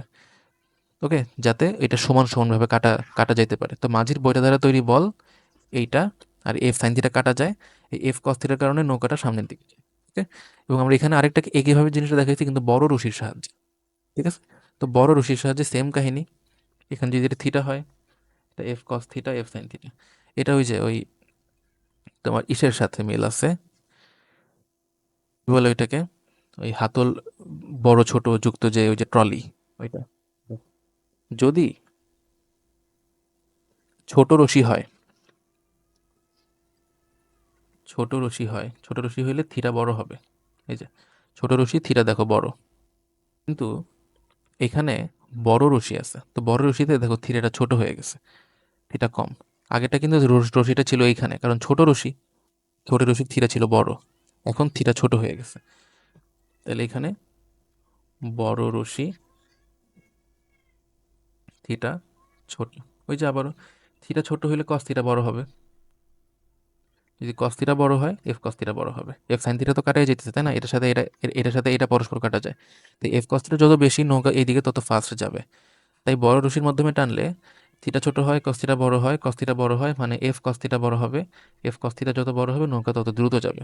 ওকে, আর এখানে এই উল্টা কথা তুমি লিখবা, থিটা বড় হবে এখানে, তো থিটা বড় হইলে কস থিটা ছোট হবে, কস থিটা ছোট হইলে এই এফ কস থিটা ছোট হবে, এফ কস থিটা ছোট হইলে এটা স্লো যাবে। তাই আমরা এইভাবে যাই না, এখানে এটা ফাস্ট যাবে। ঠিক আছে, এগুলো নৌকার গুণ টানা। দুইয়ের অধিক ভেক্টর লব্ধি সামান্তরিক সূত্রের সাহায্যে হ্যাঁ নির্ণয় করা যায়। আমাদেরকে লব্ধির সাথে আবার লব্ধি নিতে হবে। যদি আমি তিনটা ভেক্টর নিয়ে একটা উদাহরণ দিই, যে তোমার এখানে একটা পি ভেক্টর, এখানে একটা কিউ ভেক্টর, আর এখানে ধরো একটা এস ভেক্টর আছে, আমি এই তিনটা ভেক্টর লব্ধি বের করতে চাইতেছি। তো আমি প্রথমে পি এবং কিউ এর লব্ধি সামান্তরিক সূত্রের মাধ্যমে বের করলাম। ঠিক আছে, এখন কিন্তু আমার পি কিউ আর নাই, বুঝছো, পি কিউ এর লব্ধি এখন কিন্তু এটা হয়ে গেছে, যোগ হয়ে গেছে। এখন তুমি এইটার সাথে এইটার লব্ধি আবার বের করবা, এখন আবার এই অ্যাঙ্গেলটা নিয়ে কাজ করতে হবে। তাহলে এইটা একটা ত্রিভুজ, কি বলে, সামান্তরিকের বাহু হবে, এইটা আরেকটা সামান্তরিকের বাহু হবে, এই বরাবর নতুন লব্ধিটা হবে। ঠিক আছে, এই ছবিটা যদি আঁকে দিতে পারো স্যার একদম মহা খুশি হয়ে যাবে, বুঝছো। ঠিক আছে, তোমার আন্ডারস্ট্যান্ডিং যে অনেক ভালো, এটা এই ছবির মাধ্যমেই প্রকাশ পাবে। ওকে, তো এটা হলো, লিখে দিবা পি প্লাস কিউ, আর এই দুইটা মিলে যে সামান্তরিকটা হইতেছে এটা P plus Q plus S, তিনটে লব্ধি। চারটি ভেক্টরের লব্ধি কখন শূন্য হবে? সেম কথা, যদি চারটা ভেক্টর এইভাবে থাকে, একই ক্রমে থাকে, তখন চারটা ভেক্টর লব্ধি সেম হবে, যেমনটা ত্রিভুজের ক্ষেত্রে হইতো। তো এখানে কেন সেম হবে? এখানে আমরা বহুভুজ সূত্রের মাধ্যমে ব্যাখ্যাটা বলতে পারি, যে P Q R, P Q R যদি থাকে, তাহলে তাদের লব্ধিটা কোন বরাবর হয়? এই যে বিপরীত ক্রমে, তাই না? পি কিউ আর যদি এক ক্রমে থাকে, এটা পি কিউ আরটা উল্টা দিকে কাজ করে, লব্ধিটা এই বরাবর কাজ করে। ওকে, এখন এই এসটা দেখো, এই লব্ধির উল্টা দিকে কাজ করতেছে, এস। এই লব্ধি আর এই এস কাটা যায় এবং লব্ধি, তোমার টোটাল লব্ধিটা জিরো আসে, বুঝলো। এইভাবে আমাদের সামান্তরিক, কি বলে, বহুভুজ সূত্রের মাধ্যমে আমরা এই জিনিসটা ব্যাখ্যা করতে পারি। তো এই ছবিটা আঁকাইতে হবে এবং এই জিনিসটা বলতে হবে, ভেক্টর অপারেটর স্কেলার রাশিকে ভেক্টর রাশিতে রূপান্তর করে, এটা হলো গ্রেডিয়েন্টের কথা তুমি এখানে বলবা। ঠিক আছে, একটা এক্সাম্পল নিয়ে দেখাইতে হবে। তো গ্রেডিয়েন্টের কথাটা তোমার এখানে এক্সপ্লেন করতে হবে, যে গ্রেডিয়েন্টের মাধ্যমে তুমি স্কেলার ফিল্ডকে ভেক্টর ফিল্ডে রূপান্তর করতে পারো। আমি যে ওইখানে যে গ্রেডিয়েন্ট দেখাইছি ওইখানে যেভাবে বললাম, তুমি একটা উদাহরণ নিয়ে দেখাইতে পারো। ওকে, নিচের কি বলে, তিনটি ভেক্টর লব্ধি কখন শূন্য হয় বলা হয়ে গেছে, ডাইভারজেন্সের বৈশিষ্ট্য বলা হয়ে গেছে। অসমান ভেক্টর লব্ধি শূন্য হতে পারে না কেন? তো যদি দুইটা ভেক্টর আমার থাকে, যে অসমান ভেক্টরের লব্ধি শূন্য হতে পারে না কেন, পি এবং কিউ এর লব্ধি পি প্লাস কিউ সিস্টেমে আমরা করি, হ্যাঁ। তো শূন্য হওয়ার জন্য, হ্যাঁ, শূন্য হওয়ার জন্য যদি পি প্লাস কিউকে জিরো হইতে হয়, তাহলে P equal to minus Q হইতে হবে। অর্থাৎ কিউ হইতে হবে দিক বিপরীত, যেখানে যেহেতু এখানে মাইনাস আছে, দিক বিপরীত, এবং মানের দিক থেকে তোমরা স্কুলে এসব করছো, যে সমান ভেক্টরের সংজ্ঞা মতে বোথ সাইডে মডুলাস নিয়ে নিলে, হ্যাঁ, তাহলে তোমার এটা পি ইকুয়াল টু কিউ হয়, হ্যাঁ, পি ইকুয়াল টু কিউ হয়। তো দিক বিপরীত এবং মান সমান, এই যে মান সমানটা এখান থেকে বলবা, মান সমান। তো আহ, মান সমান হইতে হবে, হ্যাঁ, নাইলে শূন্য হবে না, এটাই তোমার এখানে বলতে হবে। নাল ভেক্টরের দিক ব্যাখ্যা করো। নাল ভেক্টর মানে হলো শূন্য ভেক্টর। শূন্য ভেক্টর কখন তৈরি হয়? যখন এরকম একটা ব্যাপার হবে, বুঝছো, এরকম একটা ব্যাপার হলে তখন আমরা এটাকে শূন্য ভেক্টর বলতেছি। তো আহ, এটার দিক, এটার কোনো নির্দিষ্ট দিক নাই, হ্যাঁ, তোমাকে এটা বলতে হবে এখানে, যে এখানে কোনো নির্দিষ্ট দিক নাই, নির্দিষ্ট দিক নাই, নির্দিষ্ট দিক নাই মানে তাহলে কি? নির্দিষ্ট দিক নাই বলতে এটার দিক তুমি যে কোনো দিকে ধরতে পারো, বুঝছো। এটা একটা খুব ইম্পর্টেন্ট কথা, এটা কোথাও লেখা নাই, বুঝছো, কেন জানি না কেন লেখা নাই। এটার কোনো নির্দিষ্ট দিক নাই, আর নির্দিষ্ট দিক নাই মানে এর দিক যে কোনো দিকে হতে পারে। ওকে, তাহলে পি এর সাথে মাইনাস পি যদি তুমি যোগ করো, তাহলে একটা শূন্য ভেক্টর হবে, নিচে দাগ দিতে হবে বা এইভাবে লিখতে হবে, বুঝছো। এবং বলবা যে এটার দিক হবে যে কোনো দিকে, যেটা কোনো এটার কোনো নির্দিষ্ট দিক নাই। আচ্ছা, পাখার বাতাস কীভাবে নিচে নামে, এই যে এখানে ফ্যানের ব্লেডের যে স্ট্রাকচারটা থাকে, স্ট্রাকচারটা তোমার একটু দেখবা এই কী বলে একটু নিচের দিকে ভাঁজ করা থাকে, বুঝছো? এর কারণে এই নিচের দিকে একটা চাপ তৈরি হয়। এটা তো একটা কারণ আছে। আর ওই যে ঘূর্ণনের দিক, এই যে এই বরাবর ঘুরতেছে, তাই আর কি নিচের দিকে একটা আমরা ভেক্টর পাই। ওই যে ক্রস গুণনের যে দিকটা, এই বরাবর যদি তুমি ডান হাতি স্ক্রু ঘুরাও তাহলে এটা নিচের দিকে চলে আসে। ওকে, এইটা একটা কারণ। আর আরেকটা কারণ হচ্ছে এটা প্রাইমারি কারণ। হ্যাঁ, এইটা আগে বলবা, বাতাসের নিম্নচাপটা নিজের দিকে ছবিটা আঁকাবা। তো ফ্যানের ব্লেড যখন এইভাবে ঘুরে তখন আর কি এই নিচের দিকে একটা চাপ তৈরি হয়, কেননা ব্লেডটা এইভাবে একটু নিচের দিকে বাঁকানো থাকে, একটু ভাঁজ করা থাকে। এর কারণে একটা বাতাসের উপরে নিম্নমুখী একটা চাপ কাজ করে, যার কারণে এটা নিচের দিকে আসে বাতাস। এবং এটা বলবা যে এটা সেকেন্ড পয়েন্ট হবে, সরি এটা 1 নম্বর পয়েন্ট বলবো, এটা বলবো 2 নম্বর পয়েন্ট। যে ক্রস গুণনের দিক বা ওই ডান হাতি স্ক্রু নিয়ম, ওইভাবে একটা ডান হাতি স্ক্রু যদি তুমি এই বরাবর ঘুরাও তাহলে এটা নিচের দিকে আসছে। এবং এখানে অ্যারোটা কিন্তু খুবই সাবধানে দিতে হবে। যদি তুমি অ্যারোটা উল্টা দাও, এরকম একটা অ্যারো দাও, তাহলে কিন্তু হবে না, বুঝছো? অ্যারোটা এরকমই হইতে হবে, মানে এরকম হইলেই তখনই আর কি যে স্ক্রু যদি এই দিকে ঘুরাও তখনই আর কি নিচের দিকে যায়, ঠিক আছে? অ্যারো যেন উল্টা না হয়। Lawn roller same question. আয়ত ভেক্টরের দিক নির্দিষ্ট হলেও একক ভেক্টরের দিক নির্দিষ্ট না। হ্যাঁ, আয়ত একক ভেক্টর কোনগুলো? I J K. তো আই জে কে এটা নির্দিষ্ট। এটা হলো এক্স অক্ষ বরাবর, এটা ওয়াই অক্ষ বরাবর, এটা জেড অক্ষ বরাবর কাজ করে। তো দিক নির্দিষ্ট। হ্যাঁ, আয়ত একক ভেক্টর যেগুলো, এগুলো দিক নির্দিষ্ট, কিন্তু নর্মাল একক ভেক্টরের দিক নির্দিষ্ট না। তাহলে নর্মাল একক ভেক্টরের দিক কোন দিকে? আমি যেই ভেক্টরের একক ভেক্টর বের করব ওইটার দিকে, ঠিক আছে? যেমন এটার মান যদি হয়, দেখো এইটা যদি তুমি বলো এটা হলো 1 2 3 4, হ্যাঁ, তাহলে এটা হলো তোমার 4 একক এটার মান। তাহলে এটার যে একক ভেক্টরটা হবে সেটা দেখতে এরকম 1 একক মান হবে, এবং এটা এ ভেক্টর এইভাবে আমি দেখাবো। ওকে, এ ভেক্টর। তো এটার দিক নির্দিষ্ট না, কারণ এ ভেক্টরটা যেদিকেই হবে একক ভেক্টরটার দিকটা ওই দিকে হবে। এটা এটা একদিকে, এটা কিন্তু আরেক দিকে, বুঝছো? আরেকদিকে মানে কি অ্যাঙ্গেলটা পাল্টে গেছে, অ্যাঙ্গেল ছোট হয়ে গেছে। তো এটাই এখানে বলতে হবে যে এটা দিক নির্দিষ্ট এক্স ওয়াই জেড, কিন্তু এটার দিক নির্দিষ্ট না, কেননা যেই ভেক্টরের একক ভেক্টর আমি বের করতে চাই ওই ভেক্টরের দিক যেদিকে ওই দিকে হবে তোমার আয়ত একক ভেক্টরের দিক। বিপরীত ভেক্টরের মধ্যবর্তী কোণ সর্বদা একই হয়। বিপরীত ভেক্টর হইল মাইনাসে যদি এ একটা ভেক্টর হয়, হ্যাঁ। আর বিপ্রতীপ তো বললামই, এ যদি 5i হয় তাহলে বিপ্রতীপ ভেক্টর হবে 1/5i। মানটা বিপরীত কিন্তু দিকটা একই, বুঝছো? মানটা বিপরীত কিন্তু দিকটা একই। বিপ্রতীপ ভেক্টরের মধ্যবর্তী কোণ সর্বদা একই হয়। তো এই হলো তোমার কোনো ভেক্টরের বিপরীত ভেক্টর এইটা। তাহলে দেখো, এ যদি একটা ভেক্টর হয় যেটার মান আমি বলতেছি 5i, তাহলে এটার বিপরীত ভেক্টরটা কোনটা হবে? এটা হবে -a, যেটা কিনা -5i, ঠিক আছে? এটার বিপরীত ভেক্টরটা কোনটা হবে? দিক কিন্তু একই, হ্যাঁ, এটাও আয়ের দিকে, বিপরীত ভেক্টর কিন্তু আয়ের দিকেই হবে। তো এই যে আয়ের দিকে, তাহলে এটা কি 1/5i, ধরো আমি একটু ছোটো করে আঁকাইলাম, এটা হলো বিপ্রতীপ ভেক্টরটা। তো এটা হলো বিপ্রতীপ ভেক্টর, আর এটা হলো বিপরীত ভেক্টর। মধ্যবর্তী কোণ কত? 180 ডিগ্রি, সর্বদা 180 ডিগ্রি থাকবে। এই ছবিটা দিবা, চিত্র দিলে তোমার খ নাম্বারে স্যাররা খুব খুশি হবে এবং ফুল নাম্বার দিয়ে দিবে, ঠিক আছে? চেষ্টা করবো চিত্র দিতে। একই তলে ক্রিয়াশীল দুটি ভেক্টরকে ঘড়ির কাঁটার দিকে এবং বিপরীত দিকে ঘোরালে লব্ধির দিক একই হবে কিনা ব্যাখ্যা করো। দেখো, একই তলে কাজ করতেছে দুইটা ভেক্টর এ আর বি। কোশ্চেনটা খুবই কনফিউজিং এখানে। দুইটা একই তলে আছে, হ্যাঁ, একই তলে। এই দুইটা একই তলে আছে, তলে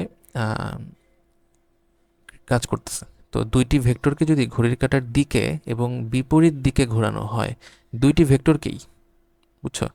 যদি ঘড়ির কাঁটার দিকে ঘোরাও তাইলে জিনিসটা কেমন হয় বলো তো? ঘড়ির কাঁটার দিকে ঘুরাইলে ধরো জিনিসটা এমন হয়ে আসলো, এই অ্যান্সারটা তুমি অন্য জায়গায় অন্যভাবেও পাইতে পারো, বুঝছো? আমার কাছে যেরকম মনে হয়েছে যেটা সঠিক আমি ওইভাবে বলতেছি।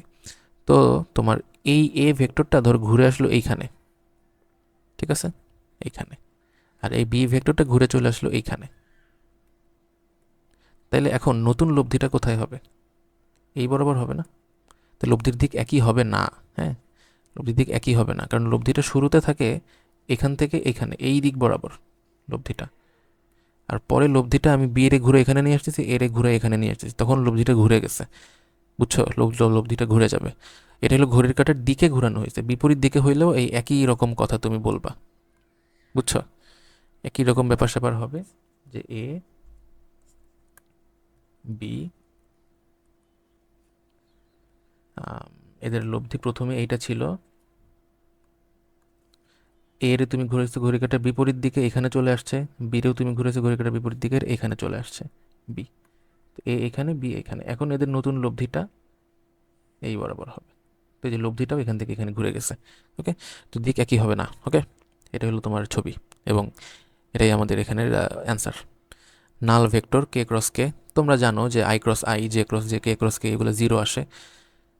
কে ক্রস কে আমরা সংজ্ঞা অনুযায়ী লিখি যে এ ক্রস বি সমান কি ইটা এ বি সাইন থিটা। এটা কিন্তু এই ভুল কেউ করো না, এ ক্রস বি কেউ এ বি সাইন থিটা লেখো না।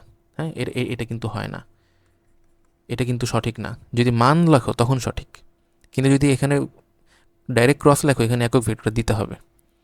তো কে ক্রস কে এটা হবে একক ভেক্টর। এ বি কি ওদের মান, তো কে এর মান কে ধরি, কে এর মান কে ধরি, সাইন জিরো, কে কে এগুলো কিন্তু ওয়ান। হ্যাঁ, তো তো এটা ওয়ান, এটা ওয়ান, কে এর মান ওয়ান আর কি, আর এটা জিরো, তাহলে এটা জিরো ভেক্টর দিতে হবে। কে ক্রস কে জিরো ভেক্টর, বা এইভাবে লিখতে হবে। ওকে, এগুলো কিন্তু অনেক বেশি ভুল করার একটা জায়গা। আচ্ছা, এই লাইনে কিন্তু ভেক্টর ছিল, এই যে এখানে এই লাইনে তুমি সব কিছু গুণ করে জিরো করে দিছো, তা ভেক্টরটা তুমি কোথায় দিবা? তো ভেক্টরটা তোমাকে অ্যারো দিয়ে দেখাই দিতে হবে যে এটা এখনও ভেক্টর আছে এবং এটা শূন্য ভেক্টর, অর্থাৎ কে ক্রস কে নাল ভেক্টর। এটা যে কোনো আসতে পারে, এ ক্রস এও আসতে পারে। সমান ভেক্টর সমান্তরাল ভেক্টর কিনা, হ্যাঁ, সমান ভেক্টর এক ধরনের সমান্তরাল ভেক্টর। এটা যদি এ ভেক্টর হয় আর একটা সমান ভেক্টর হবে, সেম টু সেম, মান দিক সবই সেম এ। এটা যদি 5i তুমি বলো, এটাও 5i হবে। ওকে, এটা 5i হবে। তো সমান্তরাল ভেক্টর, অবশ্যই সমান্তরাল ভেক্টর, সমান্তরাল, কারণ মান এবং দিক একই হইতে হবে, দিক একই মানেই তো সমান্তরাল ভেক্টর। আই এবং জে এর মধ্যবর্তী কোণ 90 ডিগ্রির চেয়ে কম হওয়া সম্ভব নয়। এটা একটু আই জে এর মধ্যে ডট গুণন করে দিকটা দেখে দিলে ভালো হয়, বুঝছো? ডট গুণন করে আমরা দিক নির্ণয় করি না, আই ডট জে। তো এটার মান কি হবে? এ বি কস থিটা, এই যে A B B cos theta. তো আই ডট জে কত? মধ্যবর্তী কোণ থিটার চেয়ে কম হওয়া সম্ভব নয়। তো আই ডট জে তোমার, খুবই সিলি ব্যাপার, আই যখন আমরা এটা করি তখন তোমার আই ডট জে কিন্তু জিরো আসবে, বুঝছো? আই ডট জে জিরো আসবে, কেননা আই জে পরস্পর আর কি তোমার, দেখো আমরা এইভাবে চিন্তা করতে পারি, সামথিং আই, ধরো আই মানে হইল আই প্লাস জিরো জে, হ্যাঁ, আর জে মানে হইল জিরো আই প্লাস জে। তো এই জিরো তুমি যখন ডট করবা তখন এটা গুণ হবে আর এটা গুণ হবে। তো এটাও জিরো, এটাও জিরো, ওই হিসেবে আমি জিরো লিখতেছি। তো আই ডট জে, আই এটা ওয়ান, এটা ওয়ান, এটা কজ থিটা। তো জিরো মানে কজ 90, এটা কজ থিটা, তো থিটা হবে 90। এই, অর্থাৎ কম হওয়া কি বেশি হওয়া সম্ভব না, 90 ডিগ্রি হইতে হবে। ওকে, আচ্ছা, এটা তোমার এক্সপ্লেন করতে হবে না, হ্যাঁ, এটা জিরো বসায় করে ফেলবো, তাইলেই হবে। দুটি ভেক্টরের গুণন বিনিময়ে সূত্র মেনে চলে না। দুটি ভেক্টরের ভেক্টর গুণন, এ cross B eta, A B sine theta. এখানে ইটার দিক কোন দিকে? এ এবং বি বরাবর, ওই যে কি বলে, যদি আমি বলি এটা এ, এটা যদি আমি বলি বি, এ থেকে বি তে ডান হাতে স্ক্রু ঘুরে এলে এটা উপরের দিকে আসে, এটা হলো ইটার দিক। আর বি ক্রস এ তুমি যদি করো, বি ক্রস এ হবে মাইনাস এটা, তাই না? এ বি সাইন থিটা, বা এখানে বি এ লিখতে পারো, বি এ সাইন থিটা। তো এখানে ইটার দিক বা মাইনাস ইটার দিকটা কোন দিকে হবে? এটার বিপরীত দিকে হবে, এগুলো তোমরা জানো। অর্থাৎ A cross B is not equal to B cross A, অর্থাৎ বিনিময় সূত্র মেনে চলে না। তাহলে কিসের সাথে সমান হবে? তাহলে A cross B is equal to minus B cross A হবে। ওকে, আচ্ছা, উপাংশের সাহায্যে ভেক্টর রাশির যোজন ব্যাখ্যা করো। এখানে এটা খুবই সিলি জিনিস। এ হইতেছে তোমার A X I, A Y J plus A Z K. B কেও তুমি একইভাবে ধরবা, B X I, B Y J এবং বি জেড কে। তো এ প্লাস বি এইভাবে বের করে দিতে হবে, কি আসবে লিখবা এত প্লাস এত, এরপর আয়ের সহগ দুটো যোগ, জের সহগ দুটো যোগ, আর কে এর সহগ দুটো যোগ হয়ে যাবে। পাখি উড়ার ক্ষেত্রে ভেক্টর যোজন নীতি ব্যাখ্যা করো। এইখানে তো পাখি উড়ার সময়, এখানে পাখি যখন পাখা দিয়ে ঝাপটা দেয় তো এই বরাবর পাখার ঝাপটা কাজ করে এবং এই বরাবর বাতাসের প্রতিক্রিয়া কাজ করে। ঠিক আছে, খুবই ইম্পর্ট্যান্ট। যদি এই বরাবর পাখার ঝাপটা কাজ করে, প্রত্যেকটা পাখার ঝাপটার বিপরীতে এখানে বাতাসের প্রতিক্রিয়া কাজ করবে। বুঝছো? প্রত্যেকটা ঝাপটার বিপরীতে বাতাসের প্রতিক্রিয়া কাজ করবে। ওকে, তাইলে এখানে লব্ধিটা এই বরাবর হবে এবং এই বরাবরই পাখি উড়বে। বুঝছো? এই ছবিটা আঁকাইতে হবে। হ্যাঁ, একটু কষ্ট হলো, পাখিটা একটু কোনোভাবে আঁকানো যায় কিনা দেখবা। আর পাখার ঝাপটা এইভাবে লিখলেই হবে। হ্যাঁ, পাখার ঝাপটা যেই বরাবর, বাতাসের প্রতিক্রিয়া তার বিপরীতে, আর বাতাসের প্রতিক্রিয়া দুইটা মিলে একটা লব্ধি তৈরি করবে। এই লব্ধির কারণে পাখিটা সামনের দিকে যাবে। কাজ ও টর্কের মান এবং একক সমান হলেও ভিন্ন রাশি। হ্যাঁ, অবশ্যই ভিন্ন রাশি। কাজ এবং টর্ক, কাজ হচ্ছে W is equal to F S cos theta. এটার তোমার যদি তুমি থিটা জিরো বলো তাহলে W equal to F S আসতেছে, যেটা একক হয় নিউটন মিটার। আর টর্কের ক্ষেত্রে টাউ ইজ ইকুয়াল টু কি, এফ আর সাইন থিটা, তাই না? এফ আর সাইন থিটা মানের কথা বললে তো এফ কি, আর যদি এখানে তুমি বলো থিটা 90 ডিগ্রি, তো tau is equal to F R আসতেছে। বুঝছো? তো এটাও কিন্তু নিউটন মিটার এটাই এক্সপ্লেন করতে হবে। বুঝছো? যে মান এবং একক সমান হলো, তো যদি এফ এবং এস তুমি সেম বসাও, এফ এবং আর তুমি সেম বসাও, মানে এখানের দুইটা এফ সেম আর এখানের এস এবং আর সেম, তাহলে এখান থেকে যে মান পাবে এখান থেকে কিন্তু একই মান আসবে। অর্থাৎ এটা সেম হইলেও কিন্তু তোমার এরা এরা রাশি হিসেবে ভিন্ন, কারণ কাজ এক জিনিস আর টর্ক এক জিনিস।